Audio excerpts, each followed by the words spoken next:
She placed the ring on the table without a single tear. 300 people watched. No one moved. No one spoke. The man she had loved for 3 years had just announced his engagement to another woman in the same ballroom where he once whispered she was his future. Clara Whitmore did not beg. She did not break. She simply walked away. But the real story wasn't about what she lost that night.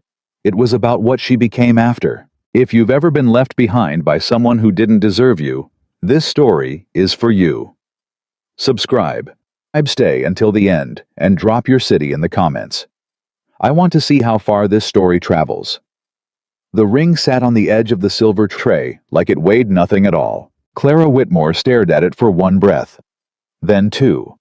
Then she set it down, not with anger, not with trembling hands, but with the kind of quiet that only comes from a woman who has just understood something she can never unknow.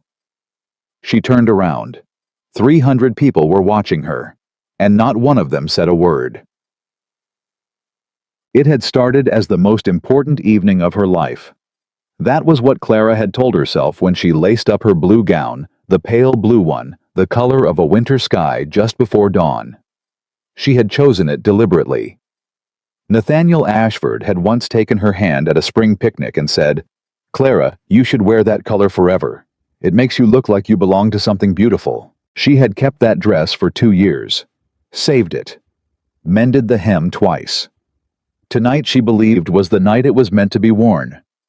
The Ashford estate sat at the top of Broad Creek Hill, its windows blazing with candlelight so bright the glow could be seen from the Richmond Road a full mile away. Every carriage in the county had been summoned. Every family name that mattered had sent its finest. Clara had arrived with her father, George Whitmore, who walked with a cane now and smelled faintly of the worry that had settled into him since last harvest. That terrible harvest. The one that took everything but the roof over their heads. "You look beautiful," her father had said, squeezing her hand as they mounted the front steps. "Don't," she had answered not unkindly. "Don't say things that make me nervous." He had chuckled low and dry. 3 years is a long time, Clara. Tonight it pays off. She had believed him. God help her, she had believed him. Inside the Ashford ballroom. The night moved, the way wealth always moves, slowly, deliberately, with the confidence of people who have never had to rush for anything. Women in silk pressed close to speak secrets they'd repeat tomorrow. Men with silver watch chains debated politics over glasses of imported Madeira wine. A string quartet played from the corner soft and elegant beneath a chandelier that threw gold light over everything it touched. Clara moved through it carefully. She was not poor. Not yet, not officially. The Whitmore name still carried weight. Her grandfather had built the largest tobacco warehouse in Henrico County. But that was her grandfather.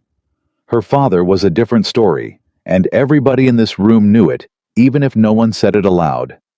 She felt their eyes follow her. Not with cruelty, not yet. With the particular curiosity of people watching a gamble they haven't placed a wager on. Will Ashford choose her, or won't he? Margaret Holt appeared at Clara's elbow, dark-eyed and quick, her fan flicking open with practiced elegance. "You're here," Margaret said. Not warmly, observationally. "I was invited," Clara replied. Everyone was invited. Margaret's fan moved in 3 slow arcs. But not everyone came expecting something. "I'm not expecting anything," Clara said evenly. "I'm here because Nathaniel asked me to be here. Nathaniel asks a great many people, a great many things." Margaret tilted her head. "Did you know the Pembertons arrived this afternoon, all 3 carriages? Father, Mother, and Elizabeth." Clara kept her face calm. "I didn't know that." "Their cotton holdings alone are worth more than the entire Whitmore estate at its peak." Margaret said it lightly, like she was discussing the weather. "I'm only telling you because I thought you should know, as a friend." "Thank you, Margaret," Clara said, "for your friendship." She walked away before Margaret could read anything in her eyes. She found Nathaniel near the fireplace at the far end of the room. He was exactly as she had memorized him, tall with the kind of broad shoulders that made a room feel safer. Dark hair pushed back from a face that had always struck her as honest. He had a laugh that came easily, and eyes that could make a woman feel like the only person in any given room.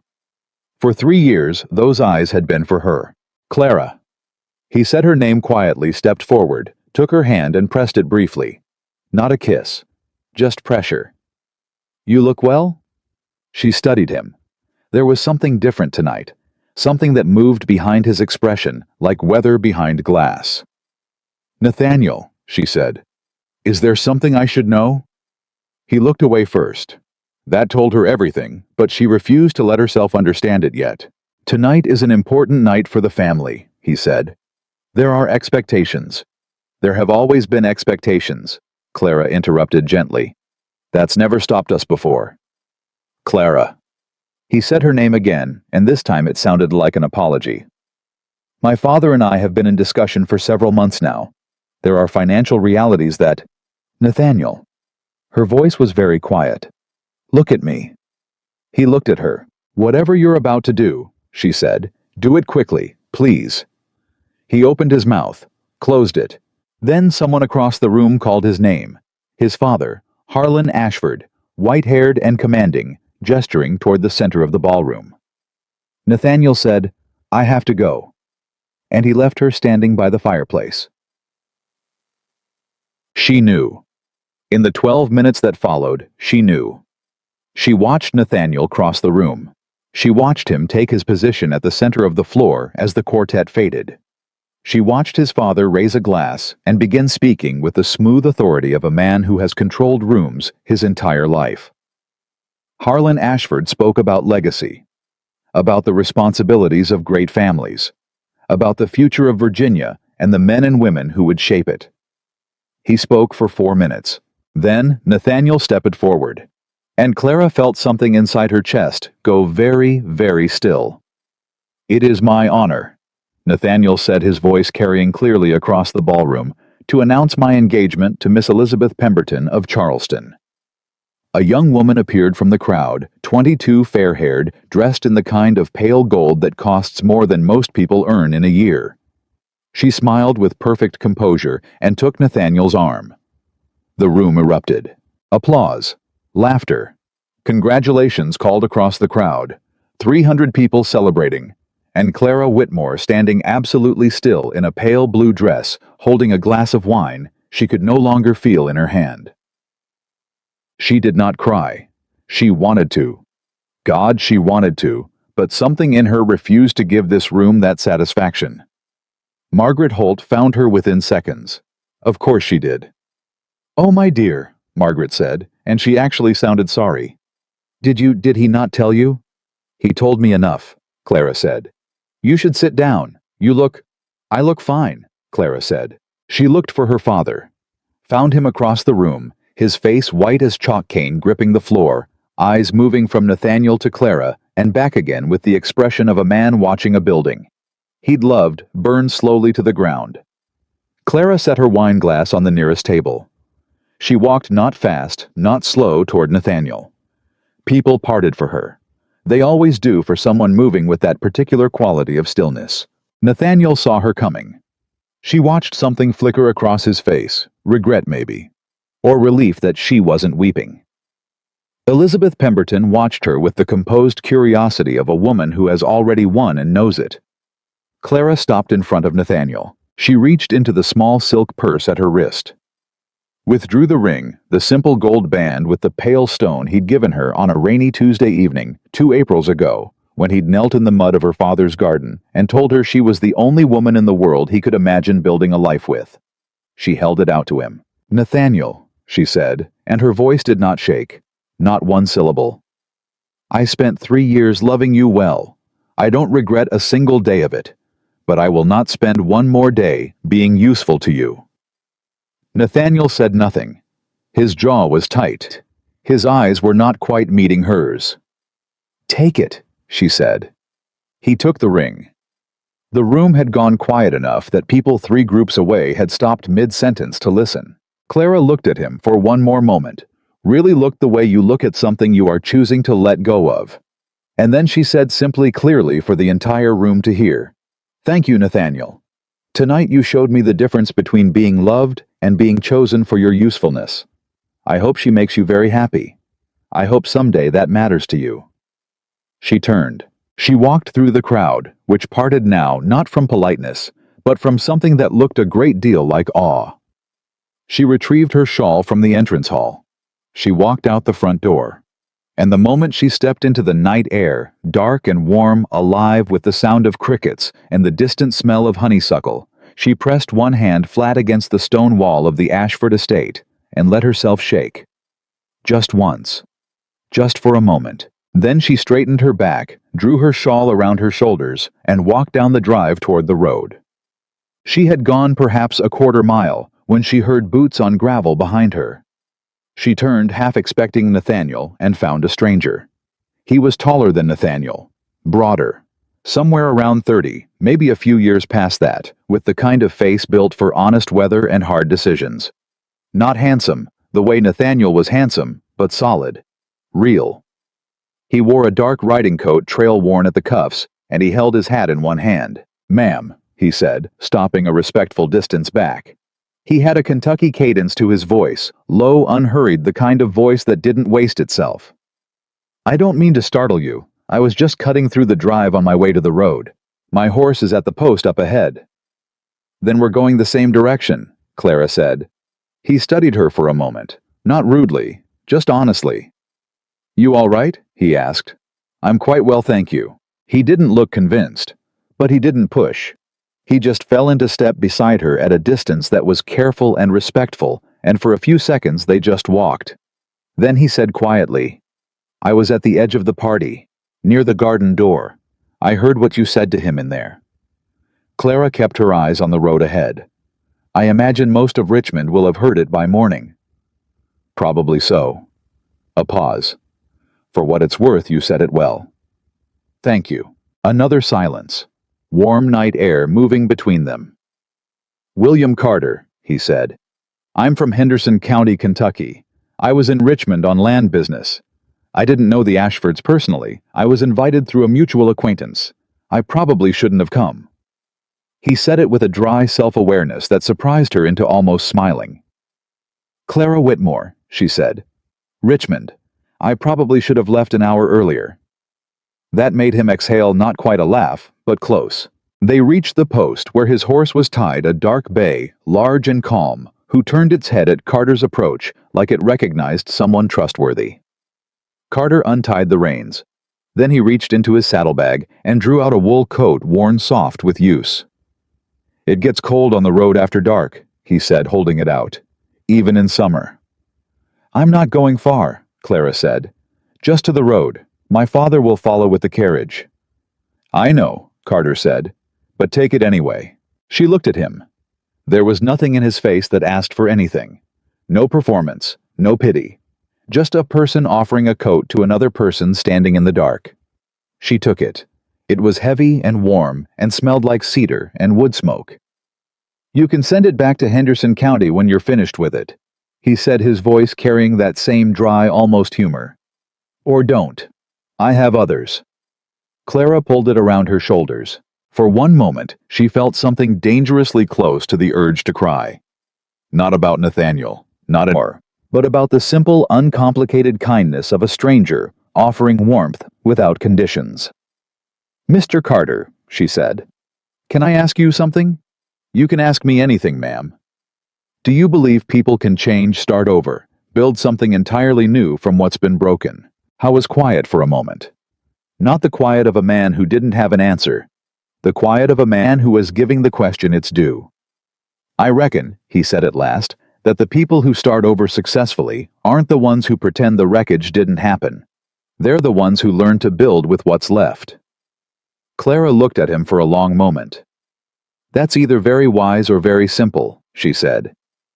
"In my experience," Carter replied, "the wisest things usually are." Headlights flickered at the far end of the drive. Her father's carriage lantern, she recognized the pattern. "That's my father," she said. She began to unwrap the coat. He held up one hand. "Keep it tonight," he said. "Return it when you don't need it anymore." He swung up into the saddle, settled his hat back on his head, and looked down at her. "Miss Whitmore, I hope tomorrow is better than tonight." Mr. Carter, she replied. Tonight couldn't be much worse, so the odds are in my favor. That almost laugh again, and this time it was real. He tipped his hat once, turned the bay horse south, and rode away into the dark. Her father's carriage pulled up. George Whitmore descended before it had fully stopped Kane, and all his face still carrying that stunned gray quality. Clara. I'm fine, Papa. He never told me. I swear to you I didn't know he was planning. Papa. She took his arm, gently. It's done. We'll fight it. Will, your mother's family still has connections in the county, and if I speak to Judge... No, she said firmly. Clara, no. She looked at him, really looked past the embarrassment and the helplessness to the man underneath, the man who had loved her with everything he had, even when everything he had kept getting smaller. Listen to me. We're not going to fight. We're not going to appeal. We're not going to chase after a man who chose someone else. George Whitmore's hands trembled slightly on his cane. What are we going to do then? He asked, his voice very small. Clara took a slow breath. Around her shoulders, she wore the coat of a man she'd only just met. Heavy and warm, smelling of cedar and wood smoke, and somehow that felt like a sign. Not a promise, not a rescue. Just a reminder that kindness existed outside of parlors and ballrooms and all the careful arrangements of Virginia society. We're going to go home, she said. And tomorrow morning we're going to figure out what we actually have. Not what we lost. What we have. She guided her father toward the carriage. And then, he asked. And then, Clara said, I'm going to build something with it. That night, she sat at the small writing desk in her room, the coat still around her shoulders, and she wrote 3 words in the back of her journal. Not Nathaniel's name, not a lament. Just start from here. She closed the journal. She set it aside. She looked out the window at the black Virginia sky, and thought about a man on a bay horse heading south who had given her his coat without asking for anything in return, not even a thank you. Really, not the kind that expected reciprocation. And she thought that is what a person who knows his own value looks like. She wanted to know what that felt like. From the inside. 3 weeks later, she learned the full extent of what her father had kept from her. The debts were not small. They were not the kind that could be solved by selling the carriage or finding a better buyer for the south field. They were the kind that had accumulated across years. Bad seasons, worse decisions, pride that had kept George Whitmore from asking for help, until asking for help was no longer an option. The warehouse, her grandfather's warehouse, the one she had grown up visiting on Saturdays to watch men load barrels and feel like she was standing at the center of something important, was already in negotiation.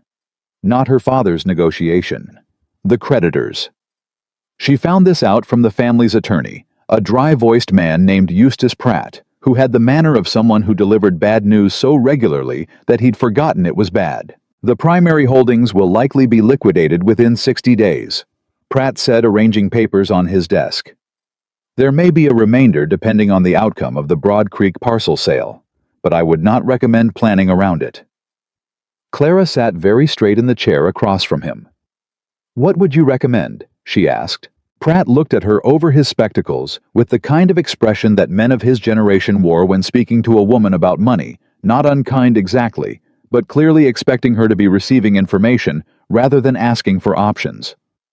I would recommend, he said carefully, that you speak with family, relatives who might be in a position to offer accommodation. We have no relatives in a position to offer accommodation, Clara said. What else? He blinked. Miss Whitmore, Mr. Pratt, I understand what you're saying. I'm asking you what else. He was quiet for a moment, recalibrating. There is also, he said slowly, the matter of a letter that arrived for your father last week. It was forwarded to my office when he was indisposed. He shuffled papers, found one, slid it across the desk. Clara picked it up. It was from Henderson County, Kentucky. Dear Mr. Whitmore, we have not been formally introduced, but I had the occasion to meet your daughter briefly in Richmond this past month, and I understand you may be navigating some changes in your circumstances. I am in need of someone to oversee the running of a small community school on my land. It is modest work, but it is honest, and the pay is fair, and the position comes with adequate board. If Miss Whitmore would consider it, I would be glad to receive a reply. W. Carter's Landing, Henderson County. Clara read it twice. Then she set it down carefully, as if it were something fragile.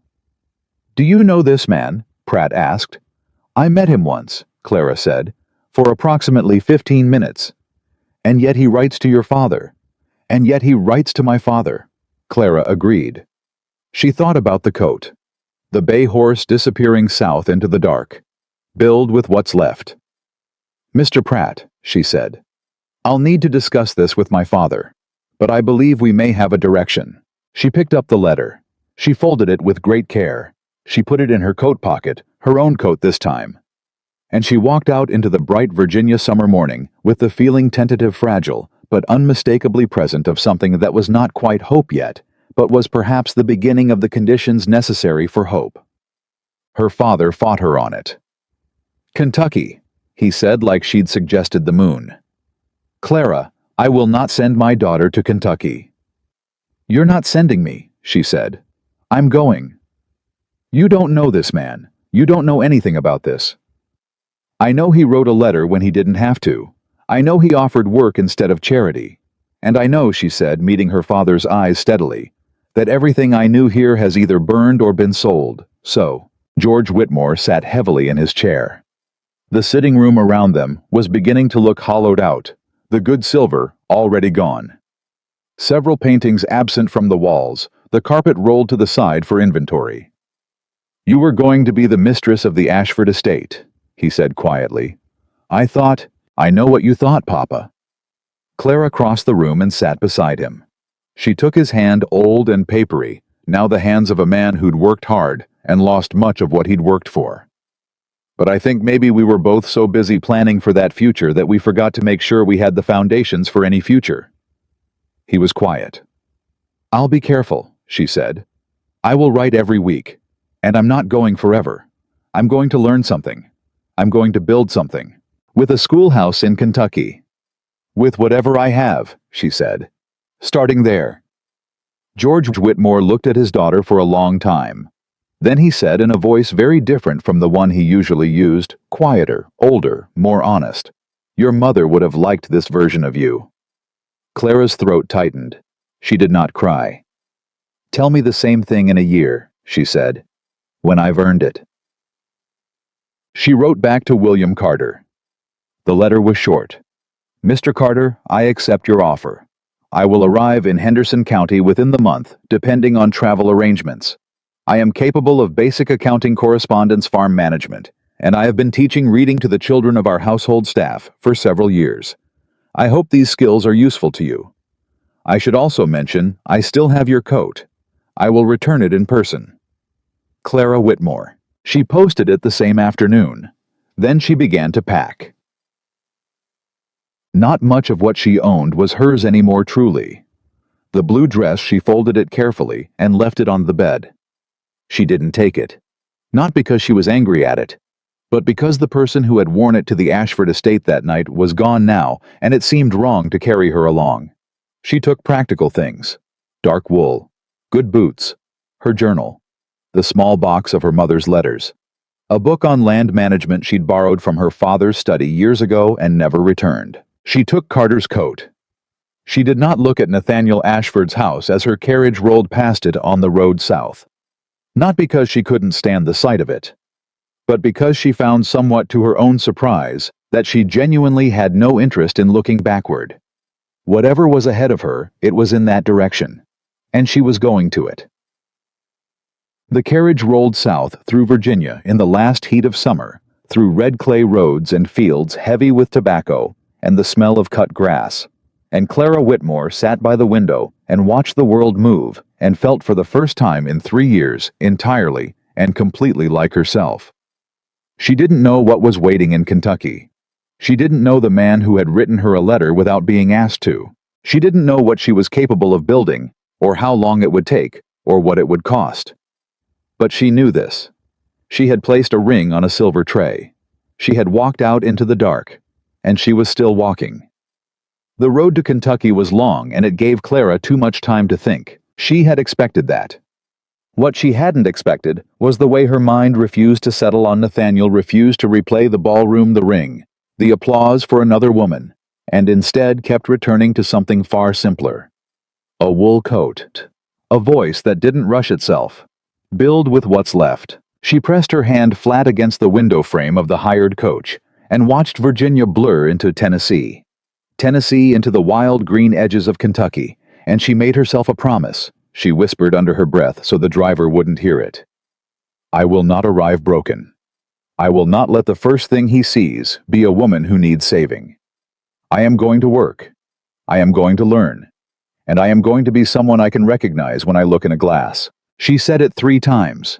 Like a prayer, like a dare. The coach rolled on. Carter's Landing was not what she had pictured. She wasn't sure exactly what she had pictured, something rougher. Probably something that matched the worn cuffs of the riding coat she'd borrowed, but it wasn't this. It was a working settlement, honest and unadorned, with a cluster of whitewashed buildings along a wide dirt road, fields stretching south and west, and a river just visible through the tree line to the east that caught the late afternoon light and held it. People moved through the main road with the particular purposefulness of people who have too much work to do and just enough daylight to do it in. Nobody stopped to stare at the carriage. Nobody came running to meet it. Clara liked that immediately. The driver pulled up in front of a long, low building with a covered porch. Before Clara could step down, the door opened, and a woman came out, 50 or so, iron-gray hair pulled back without apology, wearing a work apron dusted with flour, and the expression of someone who has seen enough of life to know exactly what she is looking at. You'll be Miss Whitmore, the woman said. I will, Clara agreed. I'm Ruth Hadley. I run the house for Mr. Carter. He's out on the south field, and he'll be another hour at least. Ruth studied her for a moment, frank and unhurried. You look tired. I've been traveling 5 days, Clara said. That'll do it. Ruth held the door. Come in then. I'll get you something hot, and you can rest before he gets back. Clara stepped up onto the porch with her one bag over her arm and Carter's folded coat in her hands. Mrs. Hadley, she said, stopping. What is he like, Mr. Carter? I want to know before I meet him properly. Ruth looked at her. There was something approving in it. Honest, Ruth said after a moment. Sometimes more honest than's comfortable. He doesn't say things he doesn't mean, and he doesn't promise things he can't deliver. He works harder than any man on this land. A pause. He's been alone a long time, not lonely alone. There's a difference. Yes, Clara said quietly. There is. Ruth nodded once like that. Answer had passed a test, neither of them acknowledged aloud, and went inside. Clara followed. Carter came back from the south field, while the sky was still light, but barely. Clara heard him before she saw him. Boots on the porch. A low word to someone outside, the particular sound of a man who moves through his own space without thinking about it. She was sitting at the long kitchen table with a cup of coffee and the land management book she'd brought from Virginia, which she'd been reading not out of nervousness, but because she genuinely wanted to understand what she was walking into. He came through the door and stopped when he saw her. How was dirtier than he'd been in Richmond field, dirt on his boots and forearm shirt damp at the collar, and for a moment he just looked at her with the same unhurried quality she remembered, like a man who takes the full measure of a thing before reacting to it. Miss Whitmore, he said. Mr. Carter. She stood, held out the folded coat. I believe this is yours. He took it, looked down at it for a moment with something that might have been amusement. I didn't actually expect you to bring it, he said. I told you I would. You did. He set the coat over the back of a chair.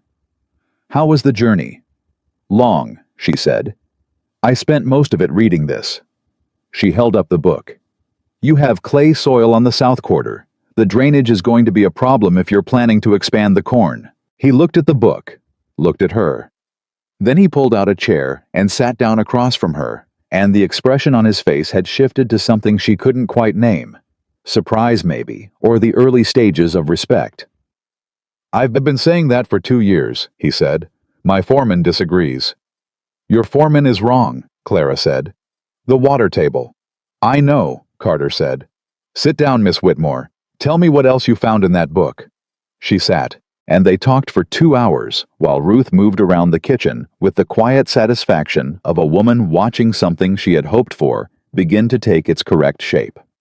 The school was 4 walls and a wood stove, and 14 children who ranged in age from 6 to 15 and had the combined energy of a thunderstorm in a barn. Clara stood in the doorway on her first morning and looked at them and felt for the first time since Richmond. Something that was not grief and not determination, but something warmer and more complicated, something that felt almost like joy. "Good morning," she said. 14 faces turned to her, most of them wary, several openly skeptical. One small girl in the front row with red braids and serious eyes who looked at Clara like she was something worth watching. "I'm Miss Whitmore," Clara said. "I've come from Virginia to teach here. I want to tell you 3 things on the first day so we understand each other." Silence. "The first thing is, I expect you to work hard.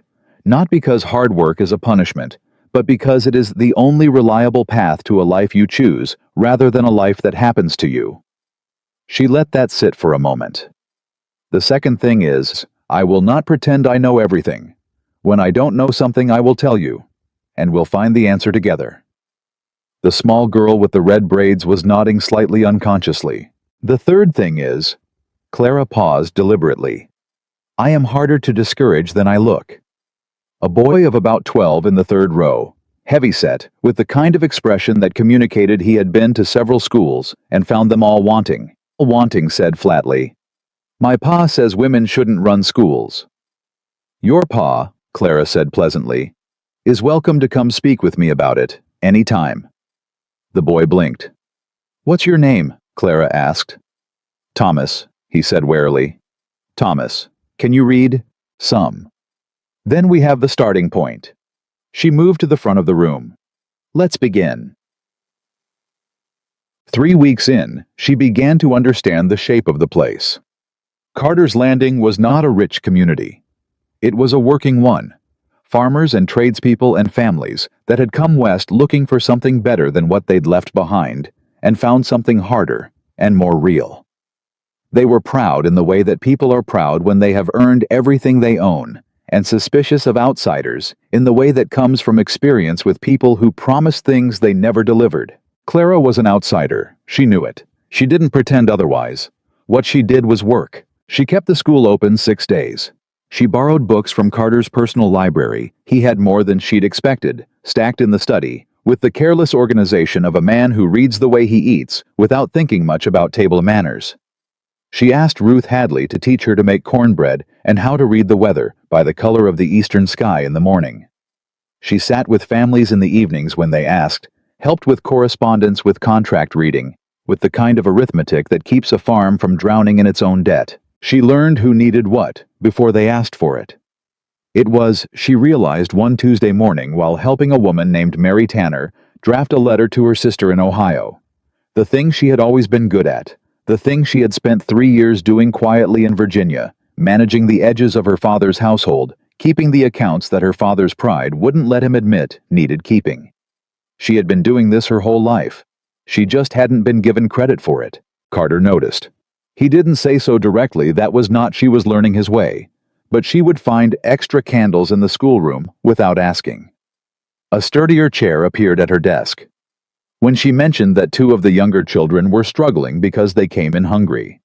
A standing arrangement was quietly made with Ruth Hadley, and breakfast appeared at the school every morning without anyone making a ceremony of it. She noticed. She didn't say anything either, but one afternoon, coming back from the Tanner farm, she passed Carter on the road. He was on foot, which surprised her, heading back from the river with his boots muddy and his expression thoughtful. "Mr. Carter," she said. "Miss Whitmore." He fell into step beside her naturally the way he'd done on the drive at Richmond. "How's Mary Tanner?" "Better. Her sister is coming from Ohio in the spring. She needed help writing the letter." "You've been doing a lot of that," he said. "Correspondence, accounts. It's more than the school." "The school is part of the community," Clara said. "You can't separate them." He looked at her sidelong. "No," he said slowly. "Reckon you can't." A silence that was not uncomfortable. Then Carter said, "The Tanner farm is in trouble. More trouble than Mary knows. Harmon Tanner borrowed against the land 2 years ago, and the note comes due in the fall. I've been trying to figure out how to—" He stopped. "Never mind." "How much is the note?" Clara asked. "That's not your—" "How much, Mr. Carter?" he told her. She was quiet for a moment, doing the arithmetic in her head, the way her father had taught her to do it quickly without paper, without showing the work, until the answer was clean. "If the Southfield goes in corn this year, instead of tobacco," she said. "And if the Tanner land does the same, you could split the cost of the mill contract, reduce the overhead, and the margin would cover the note with enough left to clear the equipment debt by December." Carter stopped walking. She stopped too, turned to look at him. He was staring at her with an expression that was not quite surprise. It was past surprise into something more like recognition. The way you look when someone says out loud the thing you've been trying to formulate for weeks and couldn't quite reach. "I've been circling that answer for 3 months, he said. "You were starting from the wrong column," Clara said. "You were looking at the debt first. Start with the yield. The debt follows the yield." I was quiet. Then he said, "Miss Whitmore, would you be willing to sit with me and my foreman tomorrow morning?" "Yes," she said. "And when my foreman disagrees with you—" "I'll be polite," she said. "But I won't be wrong." For the first time since she'd arrived, William Carter laughed. Not the almost laugh from Richmond. A real one, low and full and genuine, the laugh of a man who has been handed something he didn't know he was waiting for. Clara smiled. It surprised her, not the smile, but the ease of it. The way it arrived without effort. She kept walking. He walked beside her. And for a long moment, neither of them needed to say anything at all. The letter from Nathaniel arrived on a Thursday morning 6 weeks after she'd left Virginia. Ruth brought it in with the regular post, set it at the edge of the breakfast table without comment, and went back to the stove.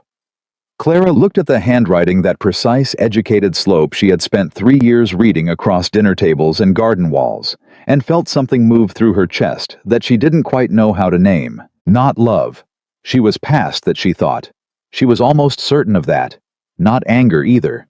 She had used that up on the road south. Something more like recognition. Of course. Of course he writes now.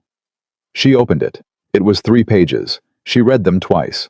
Nathaniel wrote that he had been wrong. He wrote that he had realized it quickly. Too quickly, he said, for him to pretend it was wisdom, and not just desperation. He wrote that the engagement to Elizabeth was proceeding, but that he could not stop thinking about the night in the ballroom, about what Clara had said, about the way she had looked at him before she turned away. He wrote, "I know I do not deserve to ask you anything, but I am asking Clara. Come home. I will find a way to manage the financial situation. I will speak to my father. You have always been the person I should have chosen." She read it a second time, then she folded it. She sat with it for the moment in the quiet of Ruth's kitchen, with the smell of cornbread in the air, and the sound of the children arriving at the school across the road. She could hear Thomas arguing with someone about something, the way he argued about everything, loudly, and with great conviction. She thought about what it would have meant to receive this letter 2 months ago. She thought about who she had been 2 months ago, standing in a blue dress in a Virginia ballroom, believing her entire future was contained in a man's decision about her worth. She thought about the corn yield and the drainage problem on the South Field, and Mary Tanner's face when the letter to her sister was finished. She thought about the small girl with the red braids, her name was Eliza, who had read an entire paragraph aloud last week without stopping for the first time in her life, and looked up from the page with an expression that Clara had needed to look away from because it was too raw and too perfect to hold. She thought about Carter walking beside her on the road, laughing for the first time. Then she went to the writing desk in the corner of the kitchen, and she wrote Nathaniel Ashford a reply. It was short, 1 page. She did not labor over it. She wrote, "Nathaniel, I understand what this letter cost you, and I do not write this in cruelty. But I am not coming home. Not because I am angry with you, I am not anymore. But because I have discovered something in the past weeks that I cannot unknow. I am not someone who is waiting to be chosen. I am someone who is building. I wish you well with everything I have left to give that feeling. But that feeling is all it can be now. Do not write again. Clara." She sealed it. She walked it to the post herself. And coming back down the main road of Carter's Landing, with the Kentucky morning opening up around her, she realized that her hands were not shaking. Her chest was not tight. She felt nothing like loss. She felt, in fact, like someone who has just set down a weight they'd carried so long, they'd stopped noticing it was there. Thomas came to her after school that Friday and stood in the doorway of the empty classroom with his hands in his pockets and the particular expression of a 12-year-old boy who wants to ask something and is annoyed at himself for wanting to. "Thomas," she said without looking up from the papers she was marking. "Whatever you want to say it." "My pa came in last night," he said. "He was wrong." She looked up. Thomas was staring at the floor. "About women running schools," he said. "He said he talked to some of the other families, and he said you helped Mrs. Tanner with something about the farm, and he said—" A pause. "He said you might know more than he thought." Clara set down her pen. "What do you think?" she asked. Thomas looked up. There was something very honest in his face when he wasn't using it for bluster. "I think," he said, "that you're the best teacher I've had, and I've had 4. Clara held his gaze steadily. "Thomas," she said. "Thank you. That means more than you know." He nodded quickly, embarrassed by his own sincerity, and disappeared out the door. She listened to his boots on the road outside. Then she smiled at the empty classroom alone, and let herself feel it fully. The real trouble started on a Monday, the way real trouble always seems to. A man named Gerald Holt rode into Carter's Landing from the east. Not Margaret Holt's kin, or at least Clara hadn't determined a connection yet with 2 men behind him, and the manner of someone who knows his papers are in order and wants you to know it too. I went to Carter's house first. Clara was at the school when it happened, but Ruth told her about it that evening in the kitchen, with the particular conciseness of a woman who doesn't dramatize because she doesn't need to. "He represents the Western Land Trust," Ruth said. "Out of Philadelphia. They've been buying up land across 4 counties. They want this one." "Carter's land," Clara said. "All of it. The settlement, the farms attached to it, the river access." Ruth set a bowl in front of Clara with more force than was necessary. "They made an offer. Mr. Carter said no." "What did Holt say to that?" Ruth was quiet for a moment. "He said," Ruth told her carefully, "offers have a way of expiring, Mr. Carter. And land that's burdened with debt has a way of becoming available whether the owner intends it to or not." Clara stared at her. "How much debt does Carter carry?" she asked. Ruth looked at her in a way that said she was asking the right question and about to get an answer she wouldn't like. "Enough," Ruth said. "He expanded the settlement 3 years ago. Built the mill, the schoolhouse, the road to the river. All of it borrowed against the land." "How much time does he have?" "The notes come due in 18 months. Clara set down her spoon. 18 months. She did the arithmetic again, the way her father had taught her. Quickly, without paper. 18 months. Southfield yield. Tanner Farm Partnership. Mill contract. River access fees. She needed more information. She needed to see the full account books. She needed— The door opened and Carter came in. He looked at Ruth. Ruth looked at him. The particular silence of 2 people who have already had this conversation once today, and are both pretending they haven't. "You told her," he said. "She asked," Ruth said simply. Carter sat down across the table from Clara.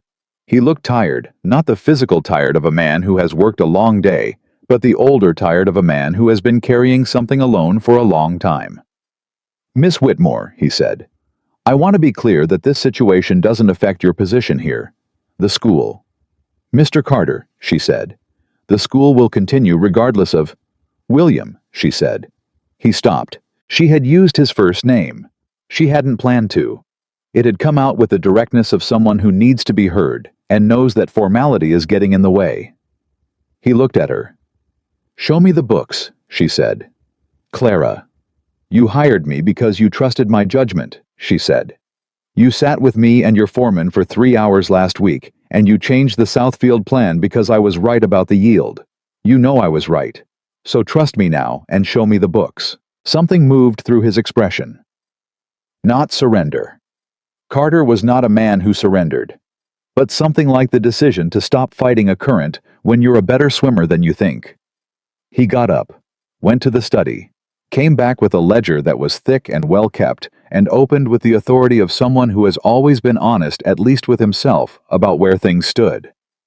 He set it in front of her. "The bottom number," he said, "on the last page." She turned to it. She looked at it. Her face gave nothing away. Not because she was performing calm, because she had learned somewhere in the last 6 weeks that panic is only useful if you don't have anything better to do with the energy. "All right," she said. "All right," he repeated, like it wasn't enough of a response. "I need 2 days," Clara said. "I need to go through this fully, and I need to speak with the Tanners and the Flemings and whoever manages the mill contract. And then I'll tell you what I think. And if what you think isn't enough." Clara looked at him across the ledger. "Then we'll think of something else," she said. Carter studied her for a long moment. "You're not afraid of this," he said. It wasn't accusatory, it was almost wondering. "I'm afraid of plenty of things," Clara said. "But not of a problem with numbers. Numbers don't lie, and they don't change their minds, and they don't stand up in a ballroom and announce they've chosen someone else." She met his eyes. "I can work with numbers." The silence that followed was different from the silences before it. Warmer somehow, and more honest. "All right, Miss Whitmore," Carter said quietly. "Clara," she said. A pause. "Clara," he said. It was the first time he had said her name. Her actual name, not Miss Whitmore, not the careful distance of a formal arrangement. And something about the way it sat in the air between them felt significant in a way she wasn't ready to examine.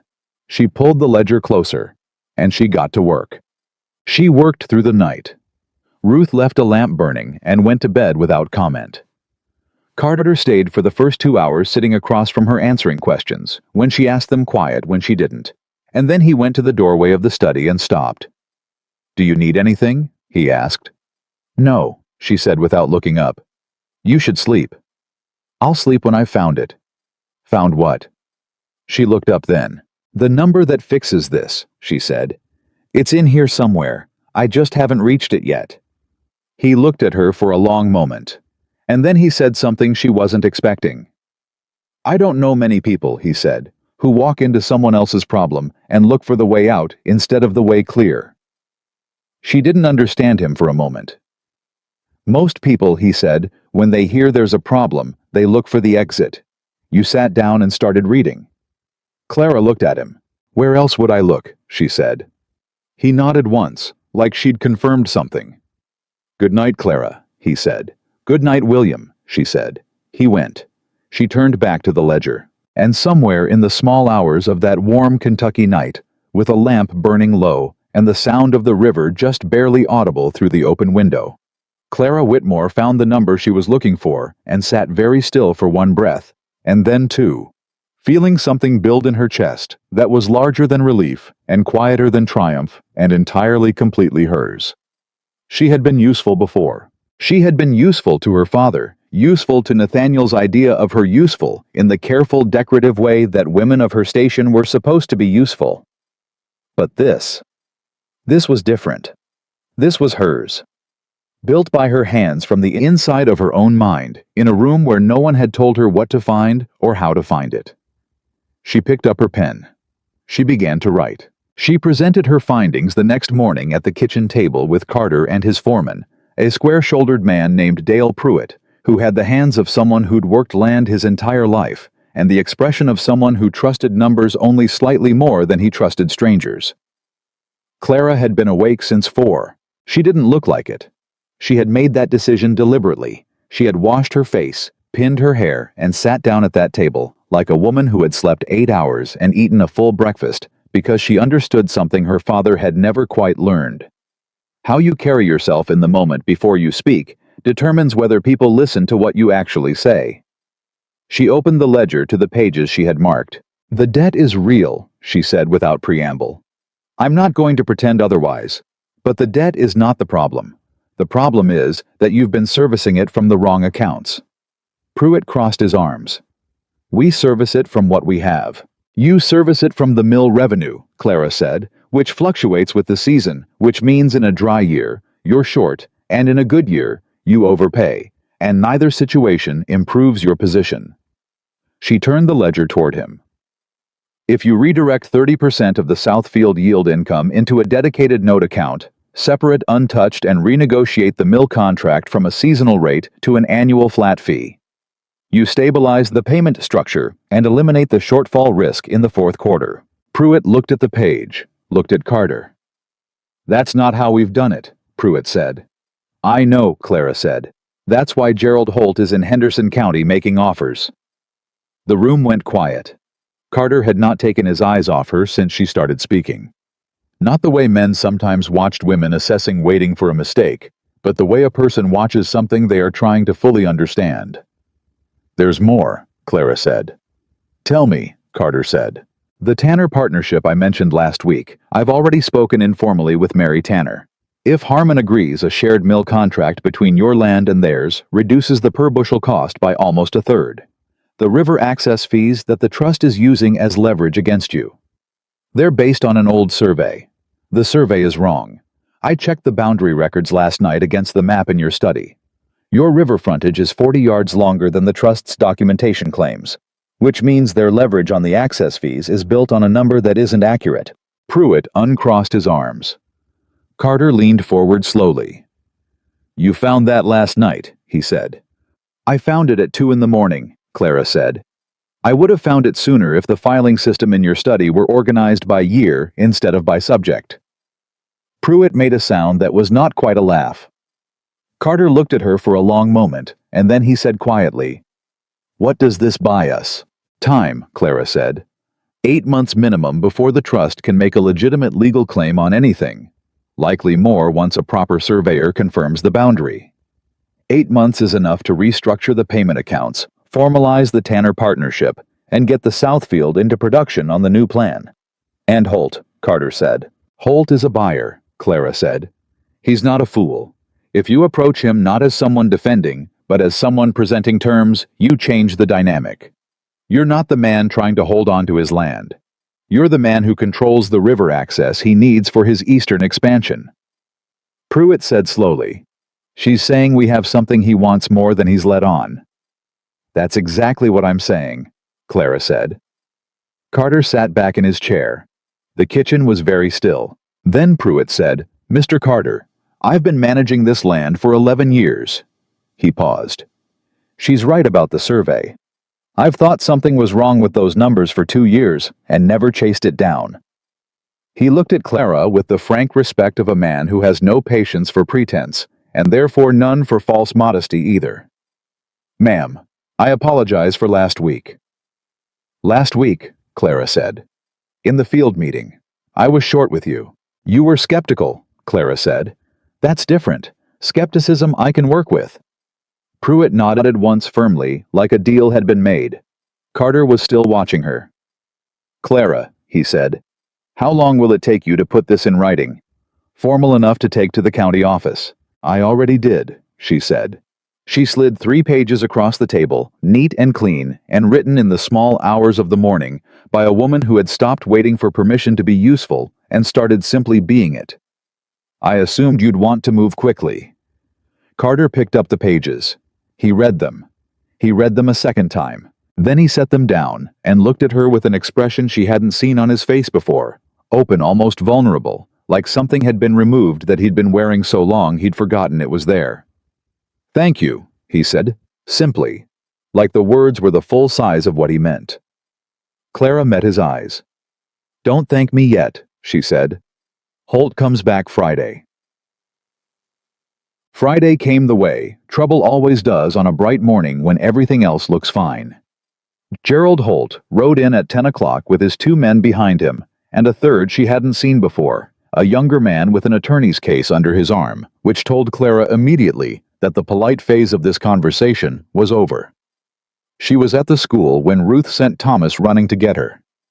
Thomas arrived at a dead sprint, which told her something too. Holt's back, Thomas said, breathing hard. He's got a lawyer. I know, Clara said, already untying her apron. What are you going to do? Walk over there, she said. Calmly. She straightened her sleeves. Thomas, keep the children at their reading. Don't let them come outside. Yes, ma'am. He hesitated. You're not scared. Clara looked at him. Of course I am, she said. But being scared and being stopped are two entirely different things. She walked across the road. Holt was on Carter's porch when she arrived, standing with the ease of a man who believes the ground he's standing on already belongs to him. He was mid-40s, well-dressed with the kind of smile that has been professionally calibrated to communicate both friendliness and immovability. Carter stood in the doorway, Pruitt just behind him.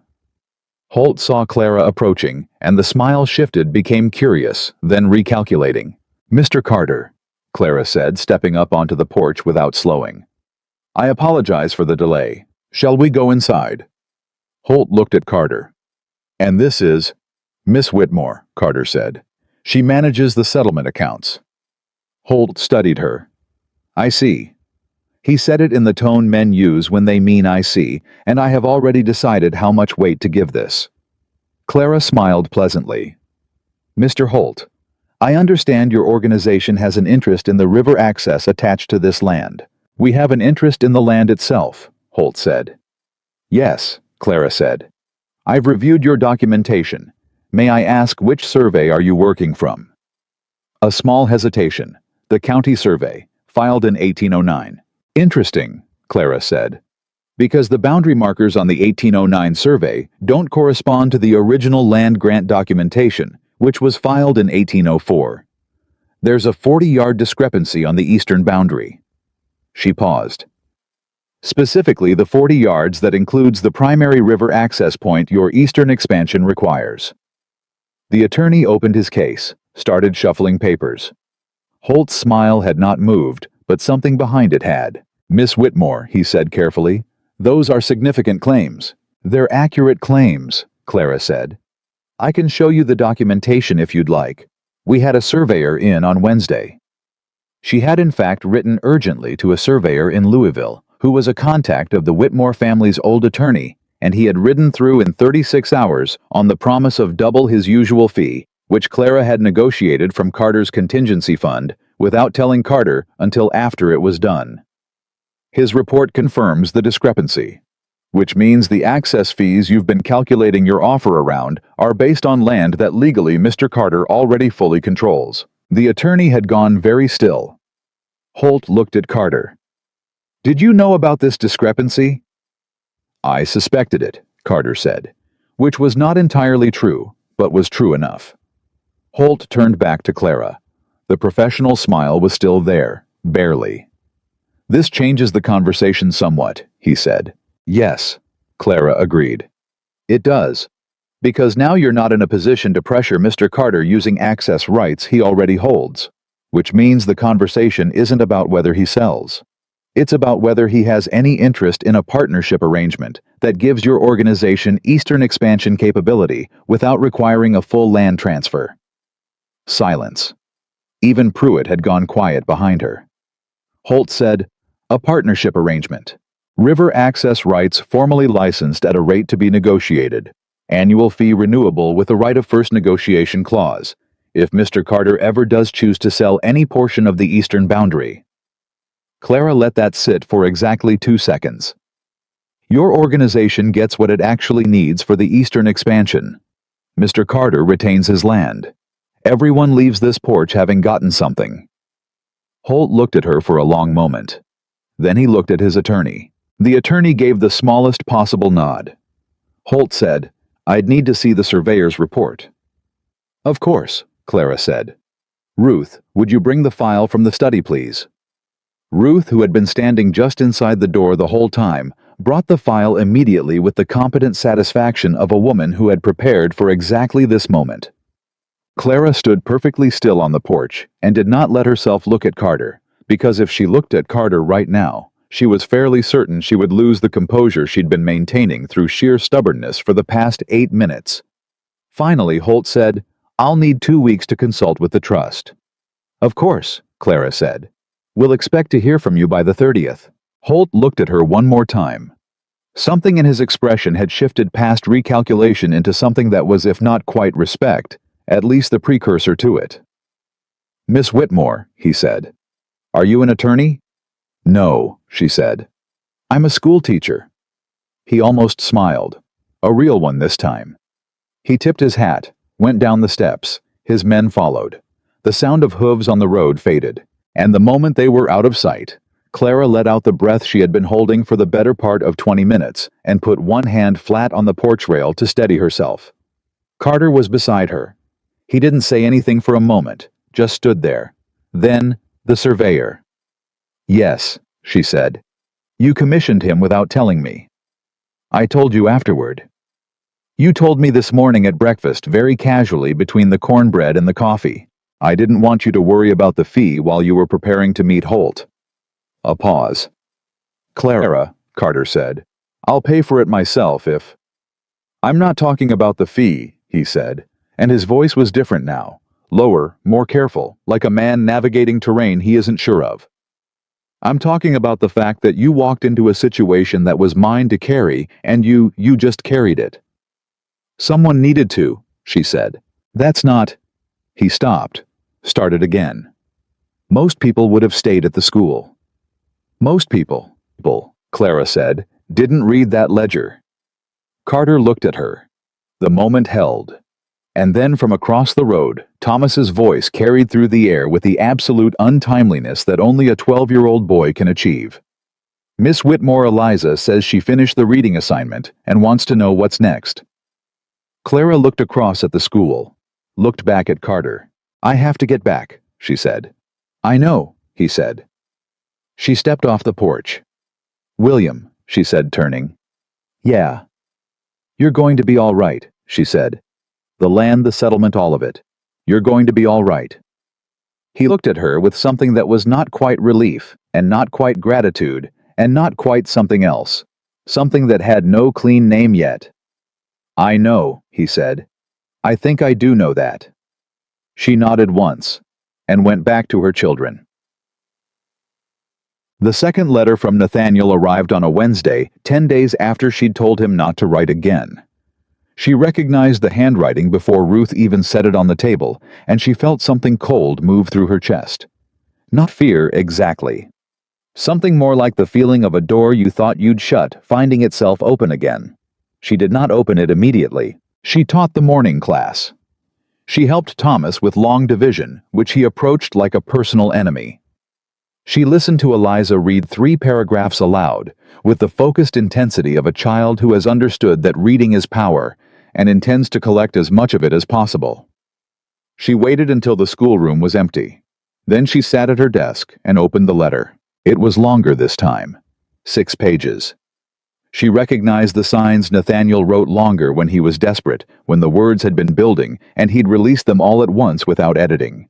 She had loved that about him once. Now it read differently. He wrote that Elizabeth's father had begun making demands about the Ashford landholdings.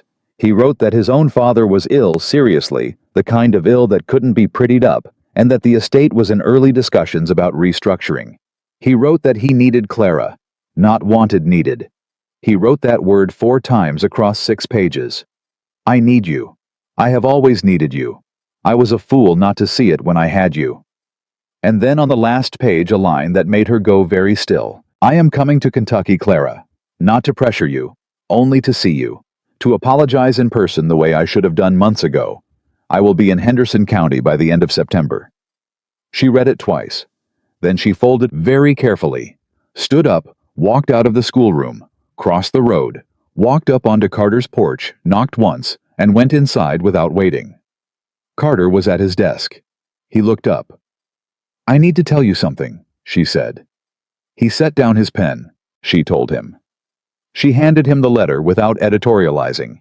Let him read it himself, watched his face while he did. Carter's face was not easy to read at the best of times. He didn't leak emotion the way some people did, but she knew him well enough now to see the small shifts. The slight tightening at the jaw. The stillness that meant he was thinking faster than he was showing. He set the letter on the desk. "He's coming here," Carter said. "Yes." "Do you want him to?" No, she said without hesitation. Carter was quiet. I'm not asking you to handle it, Clara said quickly. I'm telling you because you should know, because it's your land, and it affects your settlement, and I don't keep information from people who trust me. That's not why you're telling me, Carter said. She stopped. He wasn't looking at her accusingly. He was looking at her the way he always looked at things straight, without flinching away from what he actually saw. No, she admitted. It's not only why. Why else? He asked. And his voice was very quiet and very careful, and nothing about it was casual. Clara looked at him across the desk.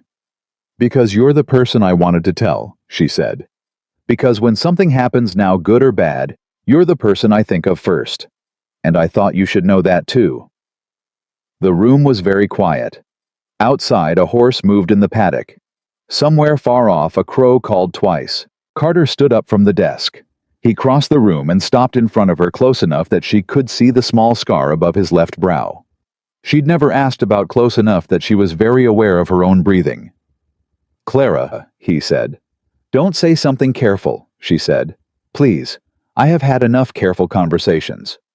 Something moved through his expression, relief almost like she'd unlocked something he'd been holding closed. I wasn't going to, he said, and then he took her hand. Both of his around one of hers. Careful and warm and completely without pretense. He can come, Carter said. He can come and say whatever he needs to say, and then he'll go, and you'll still be here. Clara looked at their hands. You sound very certain, she said. I am certain, Carter said. Because I've watched you for 3 months. Choose this place, these people, this life every single day without anyone asking you to. And I don't think Nathaniel Ashford has anything to offer that changes that. She was quiet for a moment.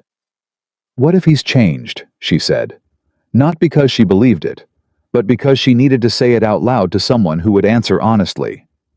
Has he? Carter asked. She thought about the 6 pages. The word need repeated 4 times. No, she said. He hasn't. Carter nodded.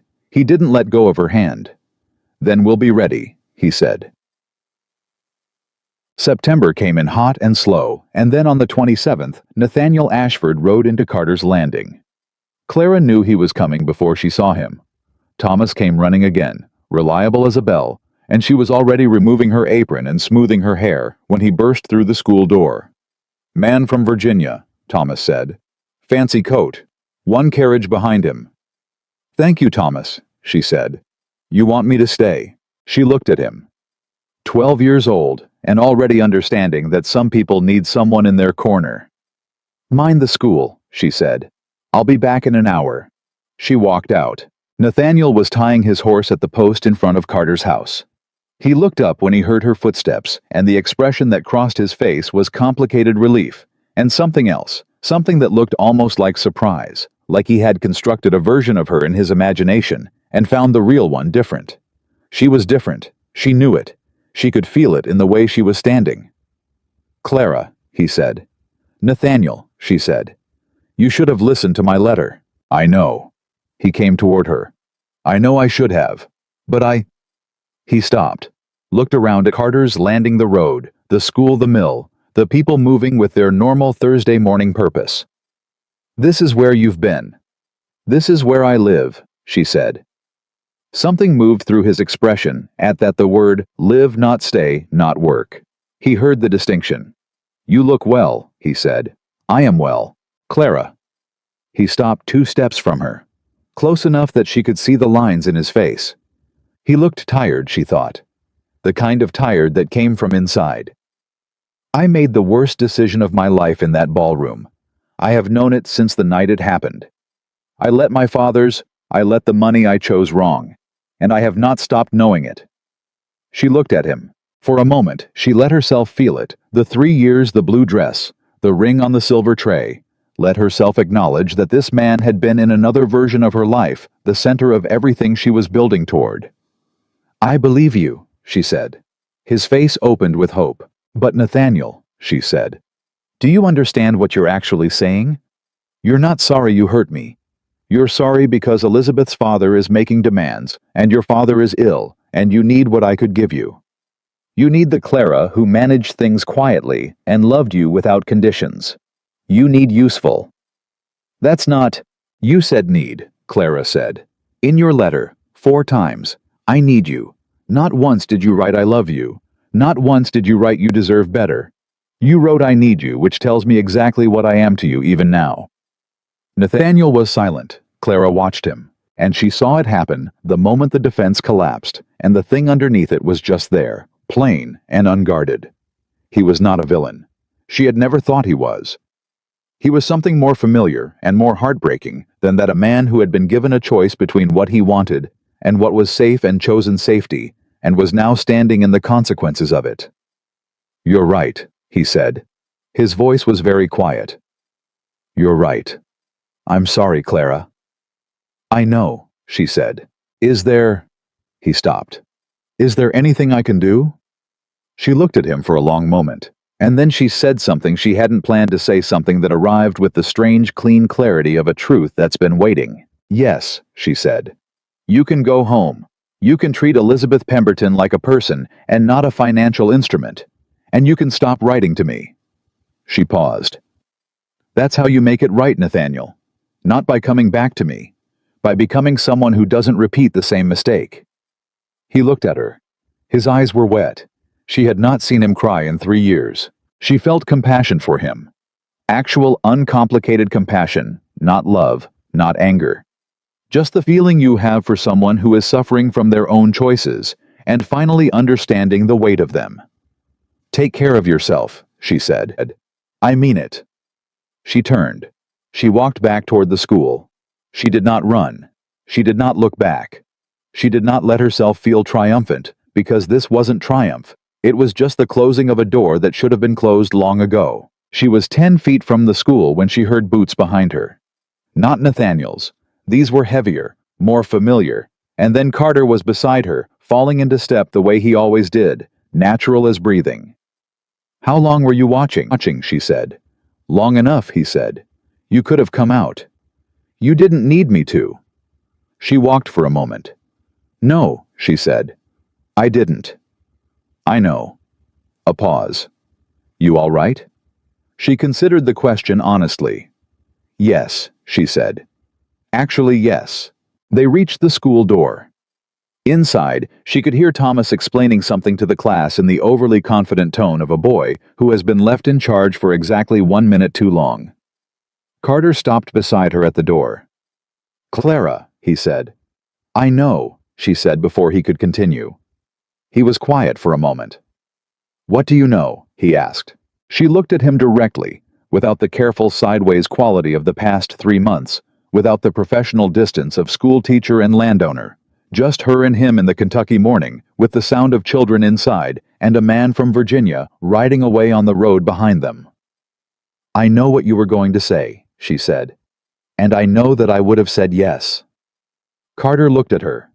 And for the first time since she'd known him, William Carter had nothing to say. His hand found hers at her side. He didn't hold it dramatically, just placed his hand over hers the way he'd given her the coat in the Richmond dark, without performance, without asking for anything in return. Just warmth. Just presence. Clara closed her fingers around his. I have to go back in, she said. Thomas is lying to the younger children about something. I can hear it in his voice. Yeah, Carter said.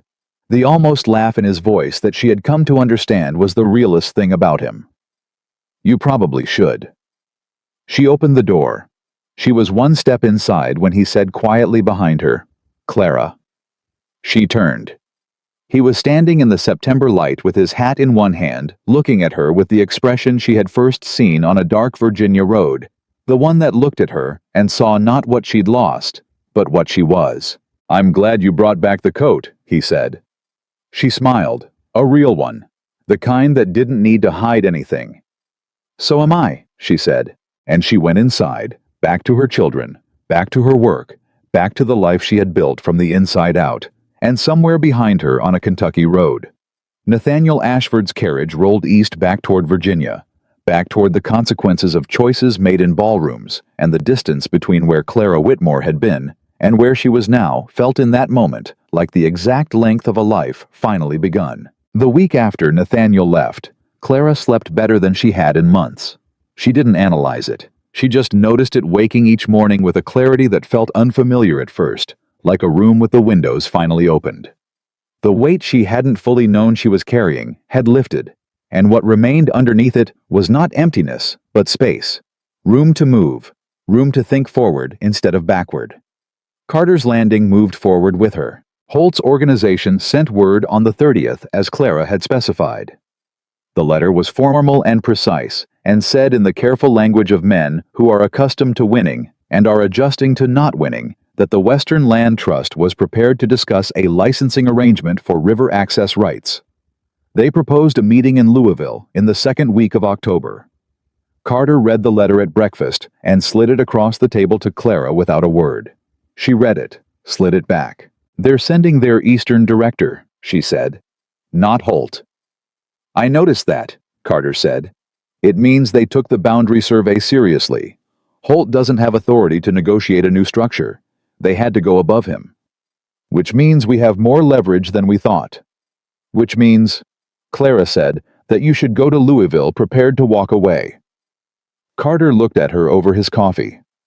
"And if they don't move, they'll move," she said. "They need that river access more than they've admitted. If they didn't, they wouldn't be sending the Eastern director." Pruitt, who had been listening from the doorway with his arms crossed, and his expression of a man who had spent 11 years being the smartest person in the room and had recently revised that ranking, said, "She's right." Carter looked at Pruitt, looked back at Clara.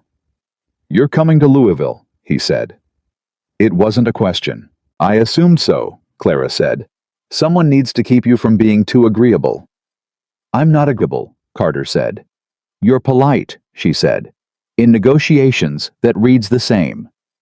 Pruitt made the sound that had become over 3 months his version of a laugh. But 3 days before Louisville, everything changed. It came from Virginia. Not Nathaniel this time a letter from Eustace Pratt, her father's attorney, written in the dry, careful hand of a man delivering information he wishes he didn't have to. Her father had fallen, not a figure of speech. Literally fallen down the back steps of the Whitmore house on a wet morning in early October, and the damage was significant. Hip, possibly worse. He was bedridden. The household was being managed by a neighbor woman, a Mrs. Carlyle, who was kind but had her own family and couldn't stay indefinitely. There was a second paragraph that Pratt had written, and then she could see almost crossed out before deciding she needed to know it. The remaining Whitmore assets, the house, the last parcel of land, were in active proceedings. A creditor had filed. The timeline for resolution was 60 days, possibly less. Clara read the letter twice. Then she set it on the table and sat very still for a moment, in the way that she'd learned to sit when something large arrived, and she needed to let it fully land before she decided what to do with it. Her father was alone and hurt in a house that was being taken from him. She was 6 days' travel away. She had a meeting in Louisville in 3 days that could determine the future of Carter's Landing and everyone in it. She thought about the cornbread smell in Ruth's kitchen. She thought about Eliza reading her first full paragraph. She thought about Carter's hand over hers in the September light. Then she thought about her father's hands on his cane, trembling, asking, "What are we going to do then?" She folded the letter. She found Carter in the study. She told him. She watched his face while she did that steady, honest face that gave her what she needed now, which was not comfort and not solutions, but simply the respect of being looked at directly while she carried something heavy. "You need to go," he said. "The Louisville meeting. Pruitt can come with me. We know what we're asking for." Carter. "Your father is hurt," he said, simply, without drama. "You need to go." She looked at him. "If I leave," she said, "the school." "Thomas is 13 in December," Carter said. "He knows the curriculum better than half the children, and you know it. He can manage the younger ones for 2 weeks. You've been thinking about this."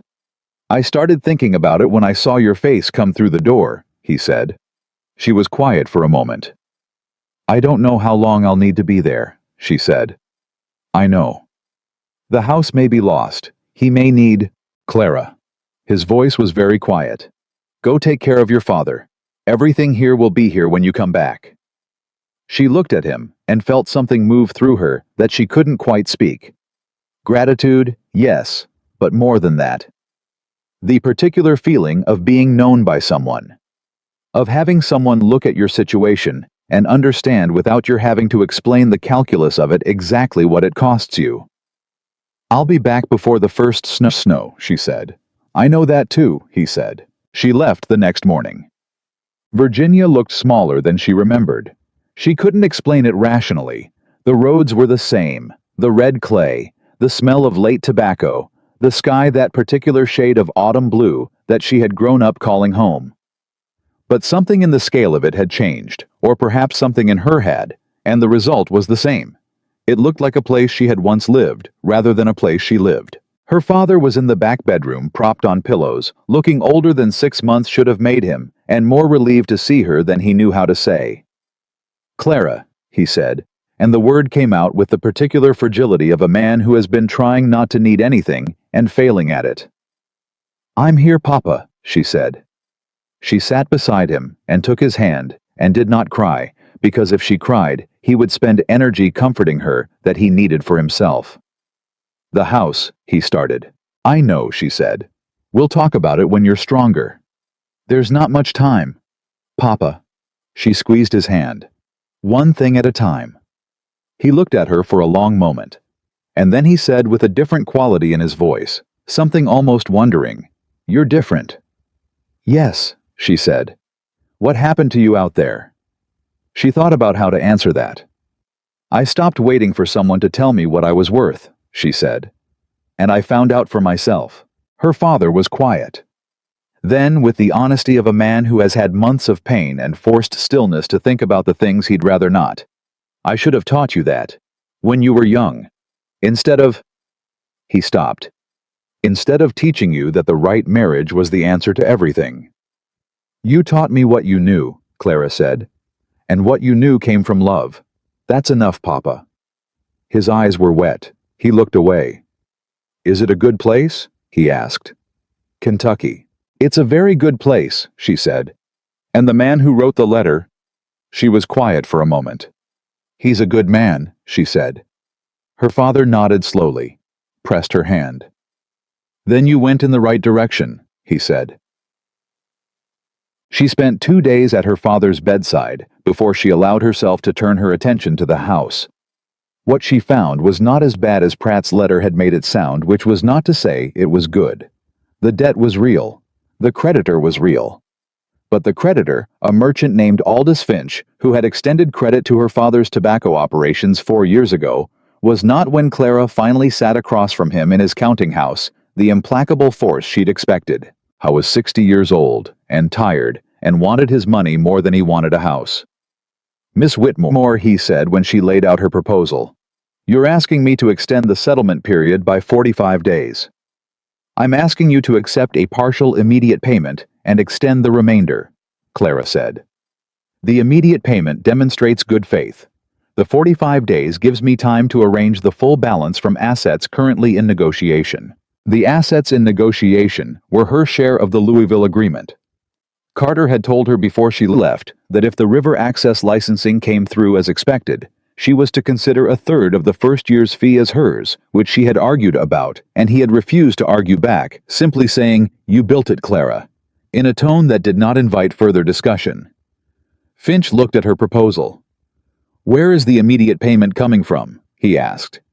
"From me," she said. She had money.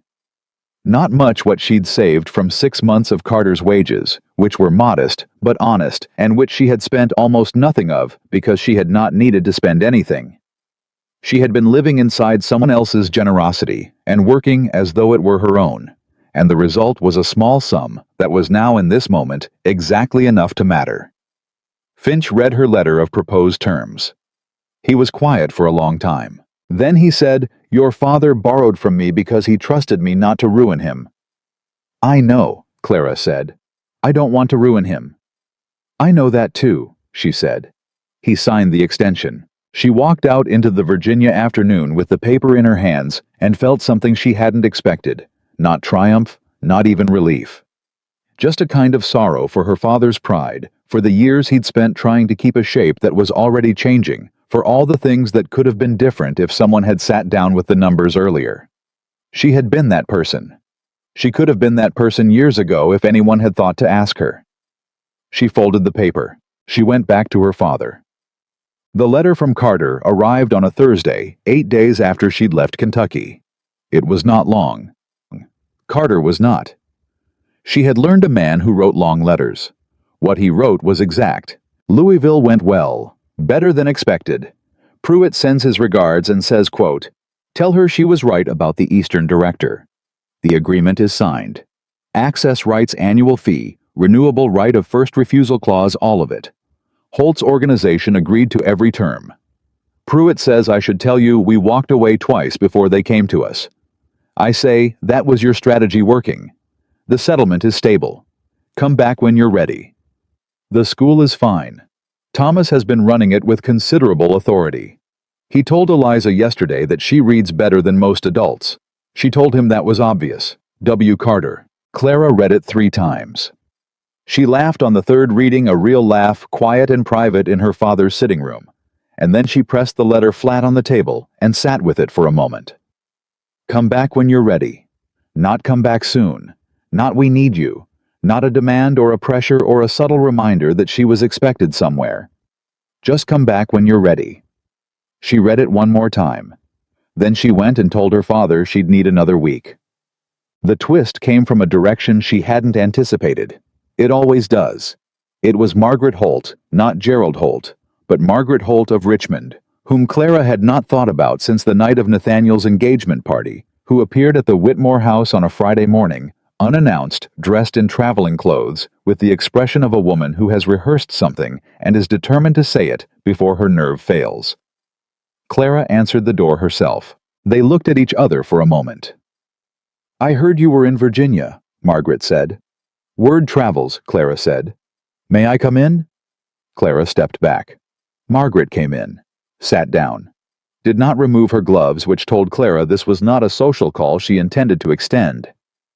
I want to tell you something, Margaret said. I debated whether to come. I decided I would rather say it and have you turn me out than not say it and carry it. Say it then, Clara said. Margaret's hands pressed together in her lap. The night of Nathaniel's party, she said. When I told you about the Pembertons, about Elizabeth's holdings, I already knew. I had known for 2 weeks. Nathaniel had told me. He asked me not to tell you. Clara was very still. He asked you to keep it from me, she said. He said he was going to tell you himself. After the announcement, he said it would be easier. Margaret's voice tightened. He said it would be easier to manage your reaction in private.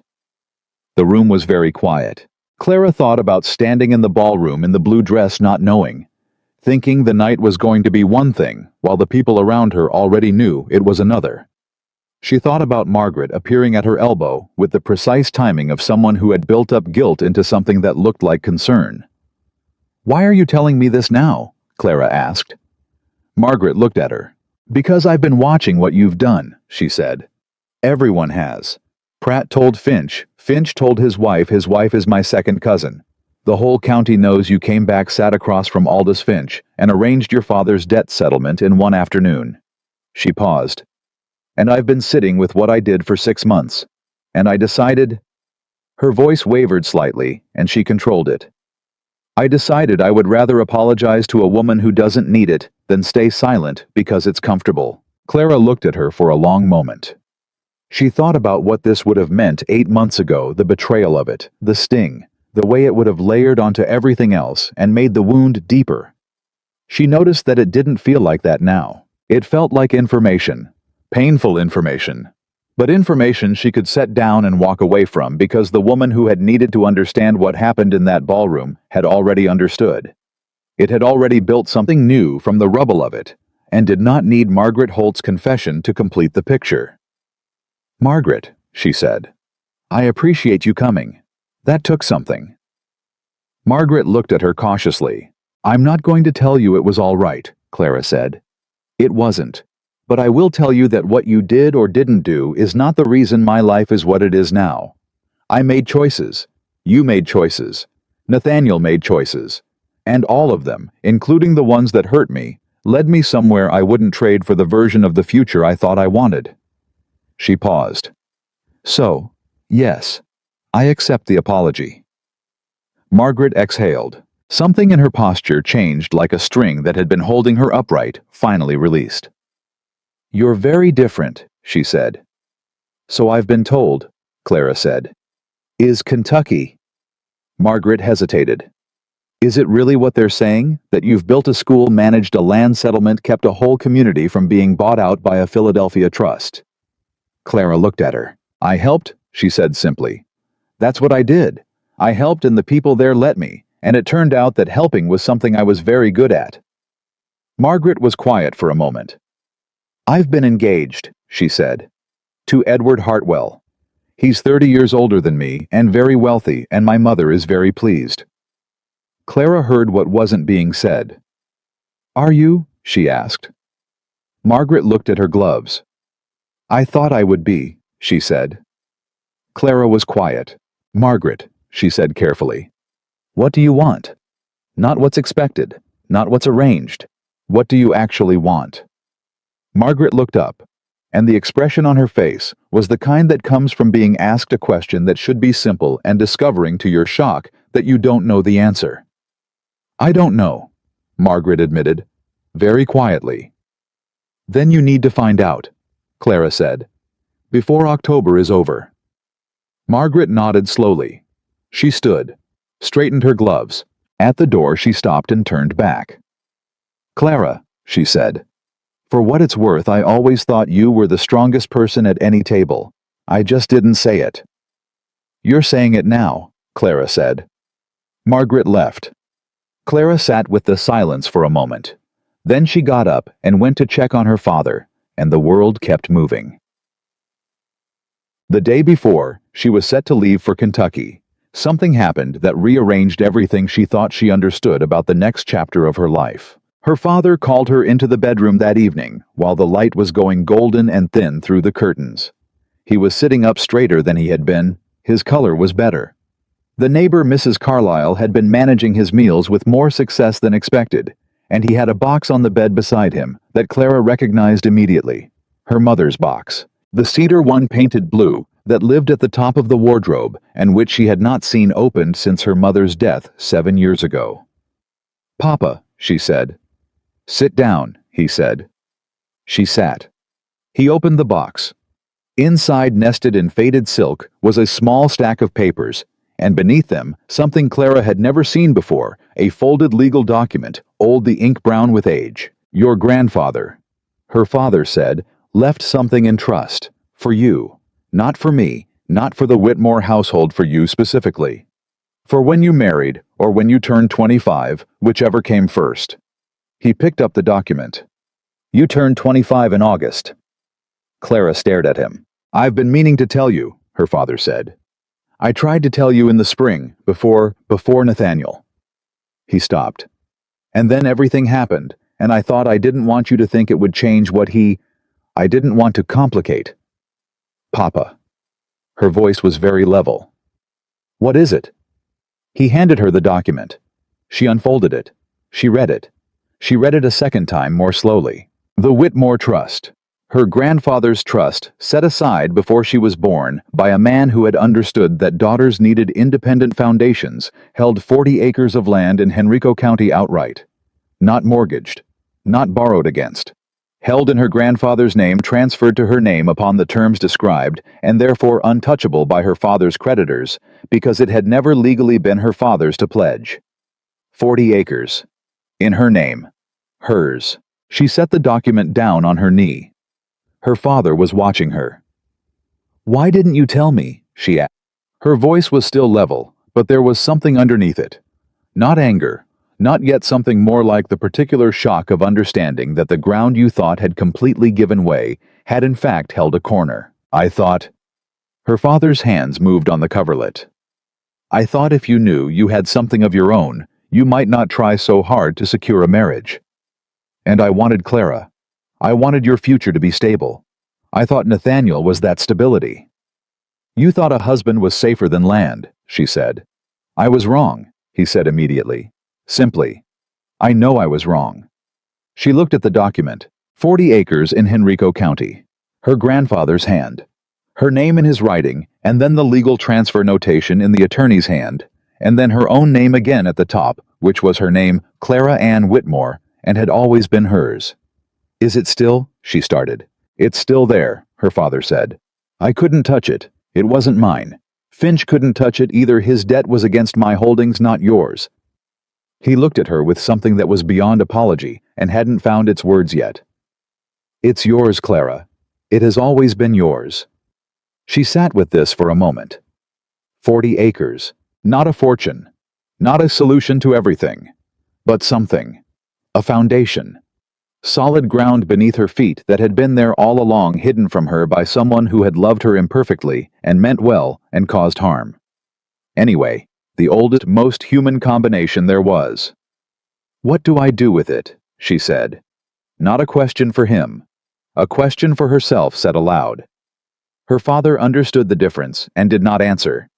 She looked out the window. She thought about Carter's Landing, the school, Ruth Hadley's kitchen, the river frontage that was 40 yards longer than anyone had claimed, the Tanner farm, and Thomas arguing with everything, and Eliza reading her first paragraph, and Carter handing her a coat in the dark without asking for anything.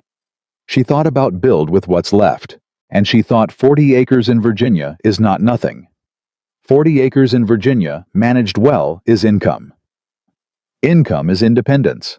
Independence is the ability to choose where you are because you want to be there, not because you need to be. She thought about what it would feel like to choose Carter's Landing. Not because she had nowhere else to go, but because she had somewhere else to go and chose it anyway. I know what I'm going to do with it, she said. Her father looked at her. You're going back to Kentucky, he said. Not a question. I'm going back to Kentucky, she said. And this man Carter. She looked at the document in her hands. He gave me a coat on a dark road, she said, and he didn't ask for it back. And every day since then, he has looked at me like I am exactly what I am, no more and no less, and asked nothing from me that I didn't want to give. She paused. That's not a small thing, Papa. No, her father said quietly. It's not. She folded the document. She put it in the cedar box.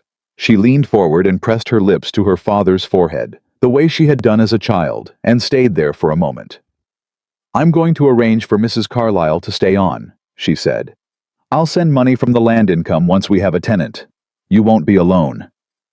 Her father's hand came up and pressed the back of her head gently, the way parents do when words have run out and touch is the only language left. Clara, he said. Yes, Papa. I'm proud of you. She straightened. She did not cry. I know, she said. I can see it. She picked up the cedar box and took it with her when she left the room, because it was hers, and it had always been hers, and it was time to start treating things that belonged to her as things that belonged to her.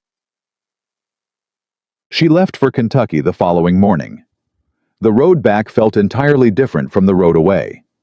She had noticed that before in her life, how the same distance can feel like two different journeys, depending on what you are moving toward versus what you are leaving behind. The first time she had been running from a ballroom and a ring on a silver tray. This time she was moving toward something she had chosen with the full use of her faculties and all the information available to her. That was a different kind of motion entirely. She was 2 days out of Virginia when the coach stopped at a posting house to change horses, and she stepped outside into the cool morning air and looked south toward Kentucky, and felt for the first time in her memory the particular quality of stillness that means you are exactly where you are supposed to be going, exactly where you are supposed to go. Not because the world had arranged itself for her, because she had arranged herself for the world. She had learned her own worth, not from a man choosing her, but from the work of her own hands, the accuracy of her own numbers. The look on Mary Tanner's face when the debt cleared, the sound of Eliza reading aloud the expression on Carter's face when she'd slid 3 pages of the night's work across the kitchen table and said, I assumed you'd want to move quickly. She had learned it from the inside, and now it was hers. Not something that could be given or taken in a ballroom. Not something dependent on who chose her or who didn't. Hers, irrevocably. She climbed back into the coach. She opened her journal to a clean page. She wrote 3 words, not the same 3 words she had written in her room the night of Nathaniel's engagement party. Different ones. The words of a woman who had moved past starting over and into something else entirely. She wrote, "I am home." Then she closed the journal, settled back in the seat, and let Kentucky come to her. She arrived back in Carter's Landing on a Tuesday afternoon, 11 days after she'd left. She didn't send word ahead. She hadn't planned to, partly because the road schedule was uncertain, partly because she wanted to arrive as herself, not as an event being prepared for. She wanted to step back into her life the way she'd built it quietly, without ceremony, through the front door. The coach stopped at the main road. She stepped down with her bag and the cedar box and stood for a moment in the cool October air, just listening. The settlement sounded exactly as it always did. The mill turning slowly to the east, voices from the direction of the Tanner farm. The particular rhythm of a working place that has found its pace and kept it. She had been gone 11 days. It felt like she had never left. It felt like she had left and come back as someone slightly more complete. She was halfway down the main road when Thomas came out of the school at a run. Not because he had seen her, she realized, but because school had just ended, and then he looked up mid-stride and stopped dead in the road. "Miss Whitmore," he said. "Thomas," she said.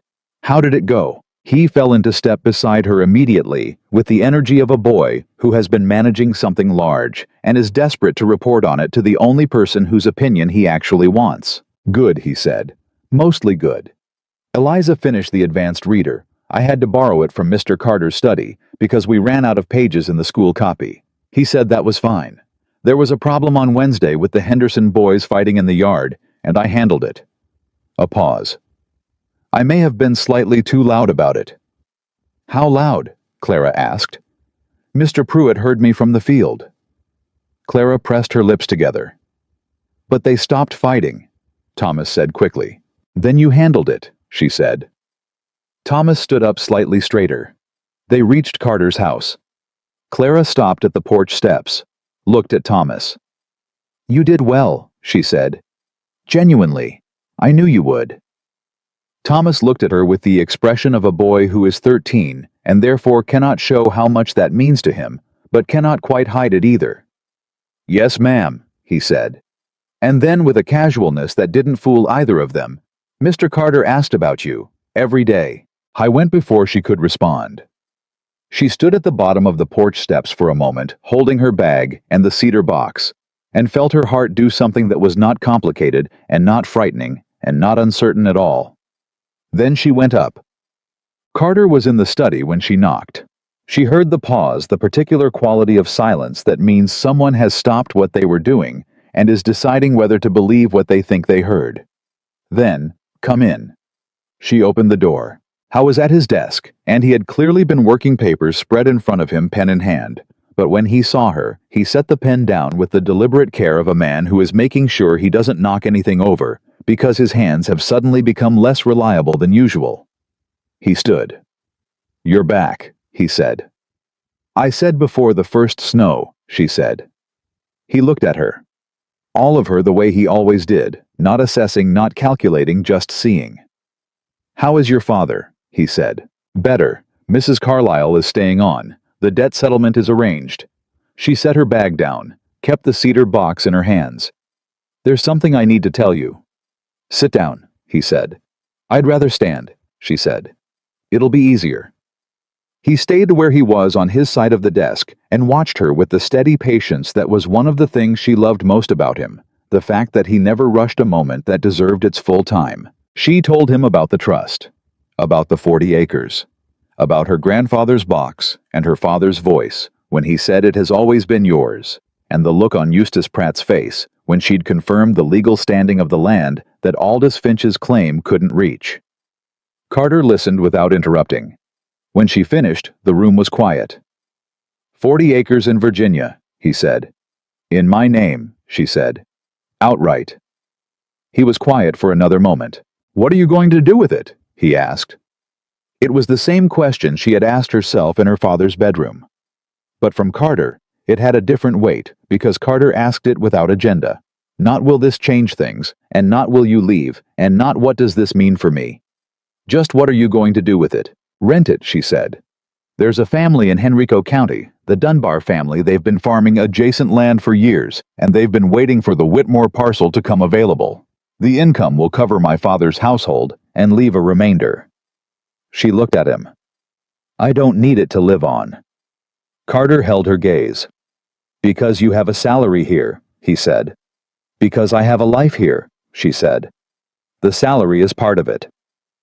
The distinction sat in the air between them. Carter came around the desk. Not quickly, nothing. Carter did was quick.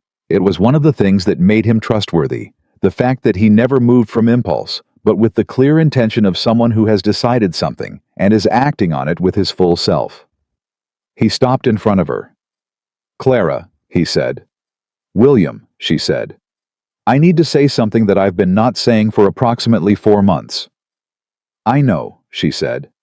I'd like to say it anyway. All right, she said. He looked at her straight without flinching, without performance. I have been alone, he said, for a long time. Not unhappily. I want to be clear about that. I built this place. I know these people, I have work I believe in. I wasn't waiting to be rescued. I wasn't looking. He paused. And then a woman showed up on my road in Virginia in someone else's rain with a coat I handed her, because it was the right thing to do, and she brought it back because she said she would.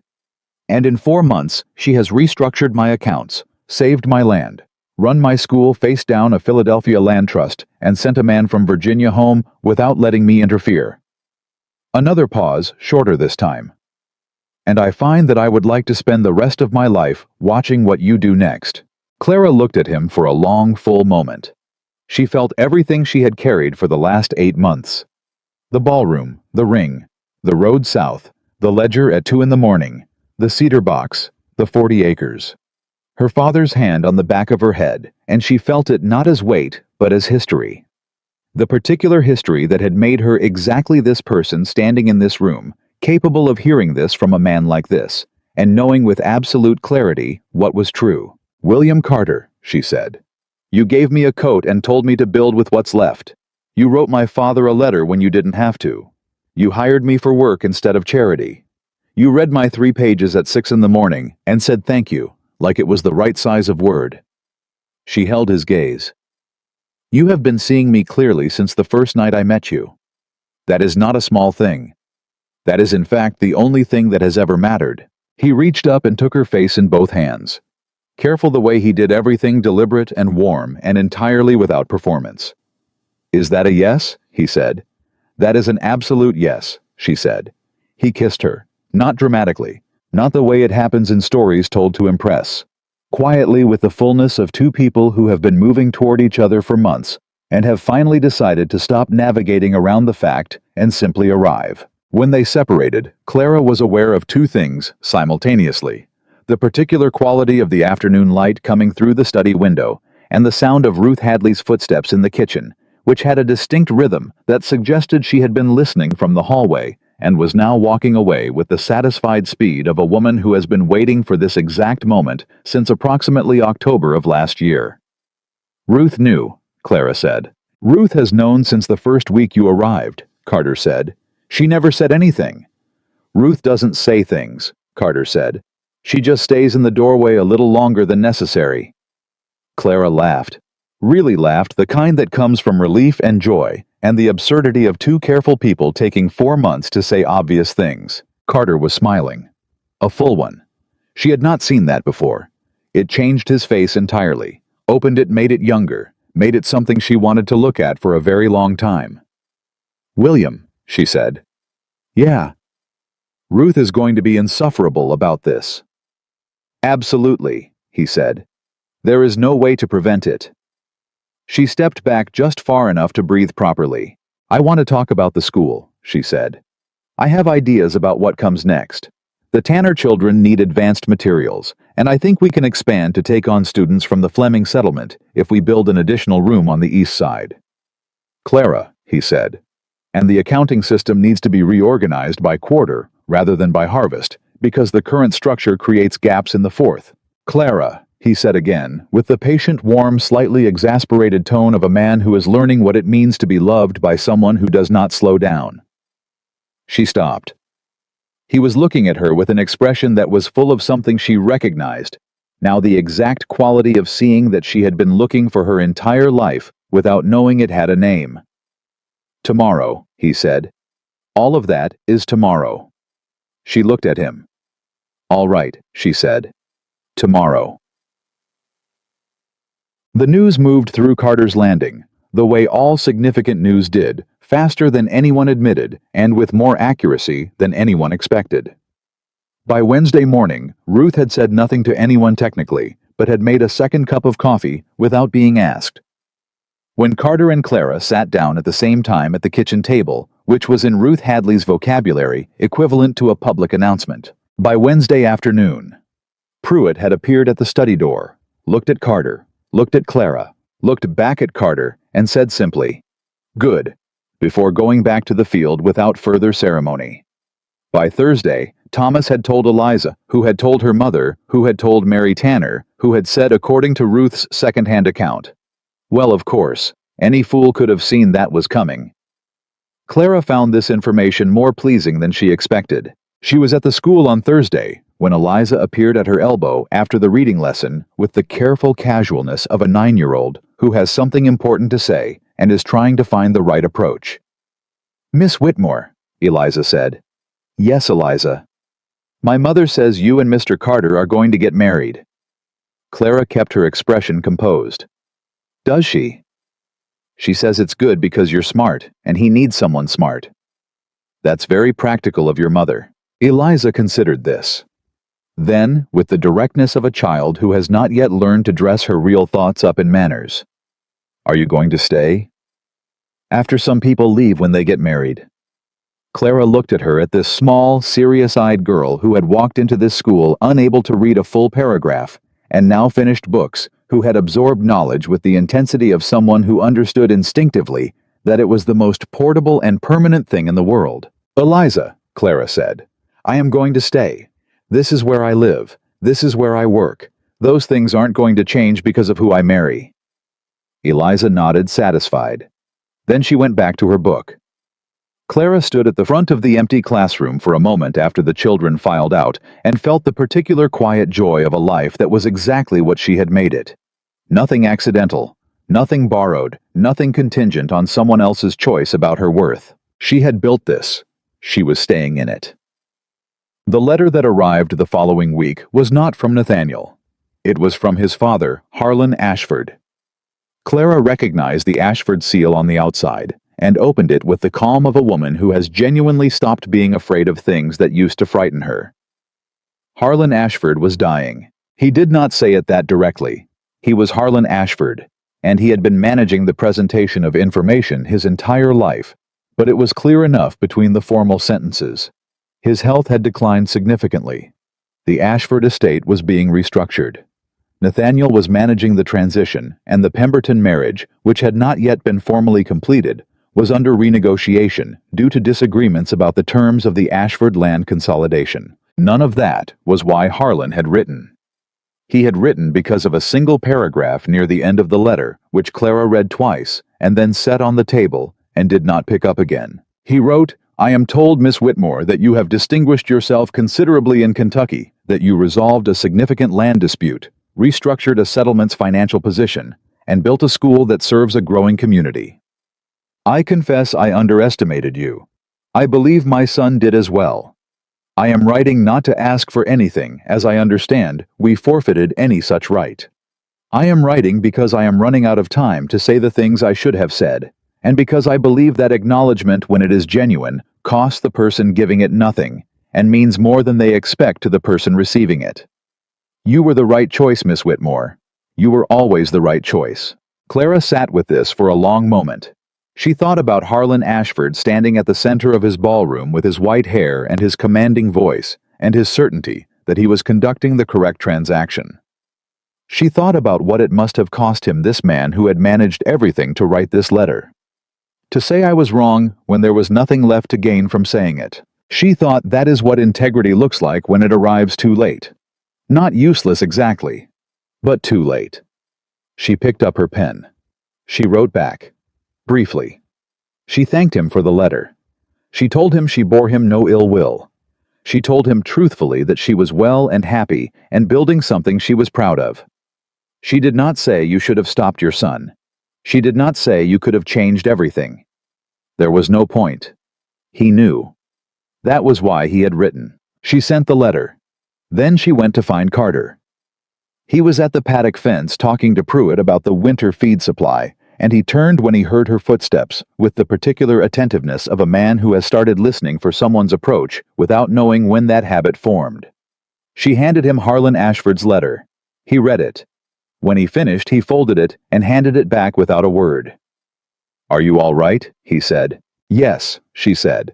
And it was true, completely, uncomplicatedly true. "I just wanted you to know." "I know," he said. Pruitt, with his characteristic tact, had become suddenly very interested in the fence post to his left. Carter looked at her. "Does it change anything?" he asked. Not challenging, just asking. "No," she said. "It confirms everything." He nodded. He reached out and tucked a loose piece of hair back from her face. A small gesture, domestic and unhurried. The kind that belongs to people who have decided to be in the same life together, and then went back to talking to Pruitt about winter feed, as though the world had not just quietly, perfectly settled into its right order. Clara stood at the paddock fence for a moment watching him. She thought about the blue dress she had left on her bed in Virginia. She thought about the ring on the silver tray. She thought about the dark road and the coat and build with what's left. She thought about the ledger at 2 a.m, and Gerald Holt's face when she said 40 yards, and Thomas running across the road, and Eliza reading her first paragraph, and the cedar box, and her grandfather's handwriting, and 40 acres that had always been hers. She thought about this man at this fence, who had never once in 4 months looked at her and seen anything less than exactly what she was.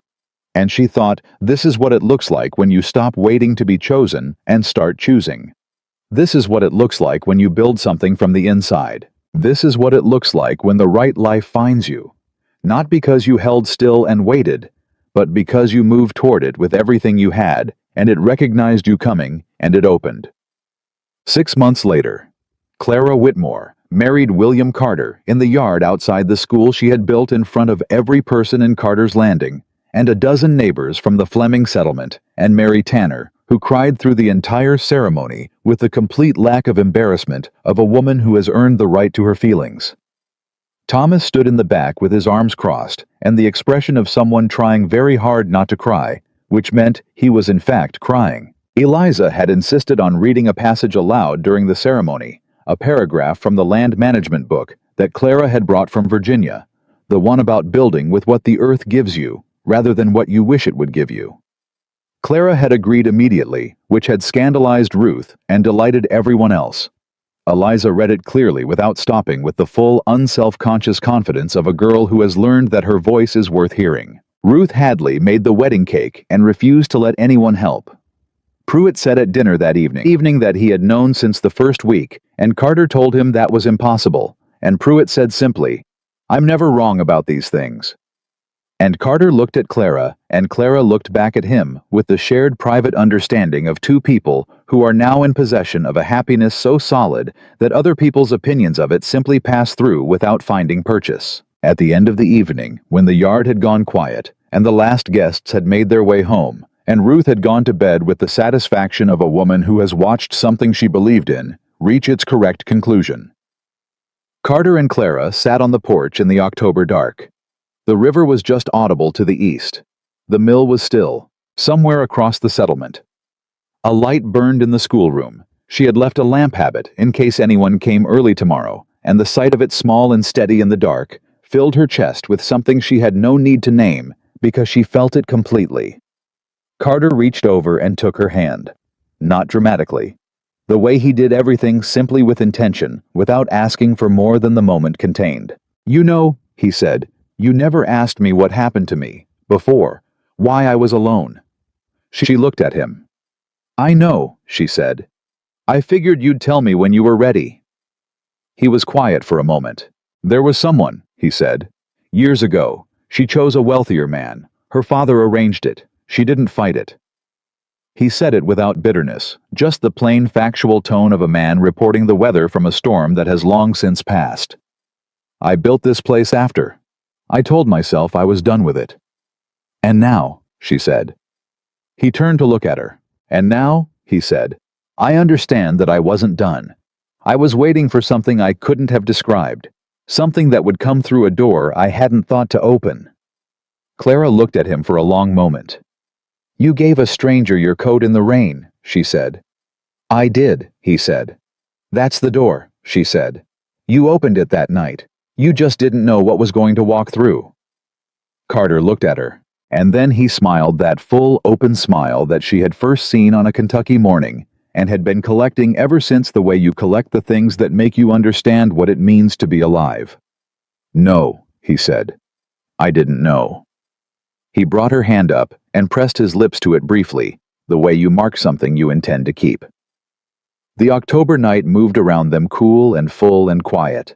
The lamp burned steady in the schoolroom across the road, and Clara Whitmore, who had stood in a ballroom in a blue dress and placed a ring on a silver tray and walked out into the dark, alone sat on her own porch, in her own life, beside the man who had always seen her clearly and understood with the complete, unshakable certainty of someone who has built a thing with her own hands, that this, exactly, this was what she had been walking toward all along.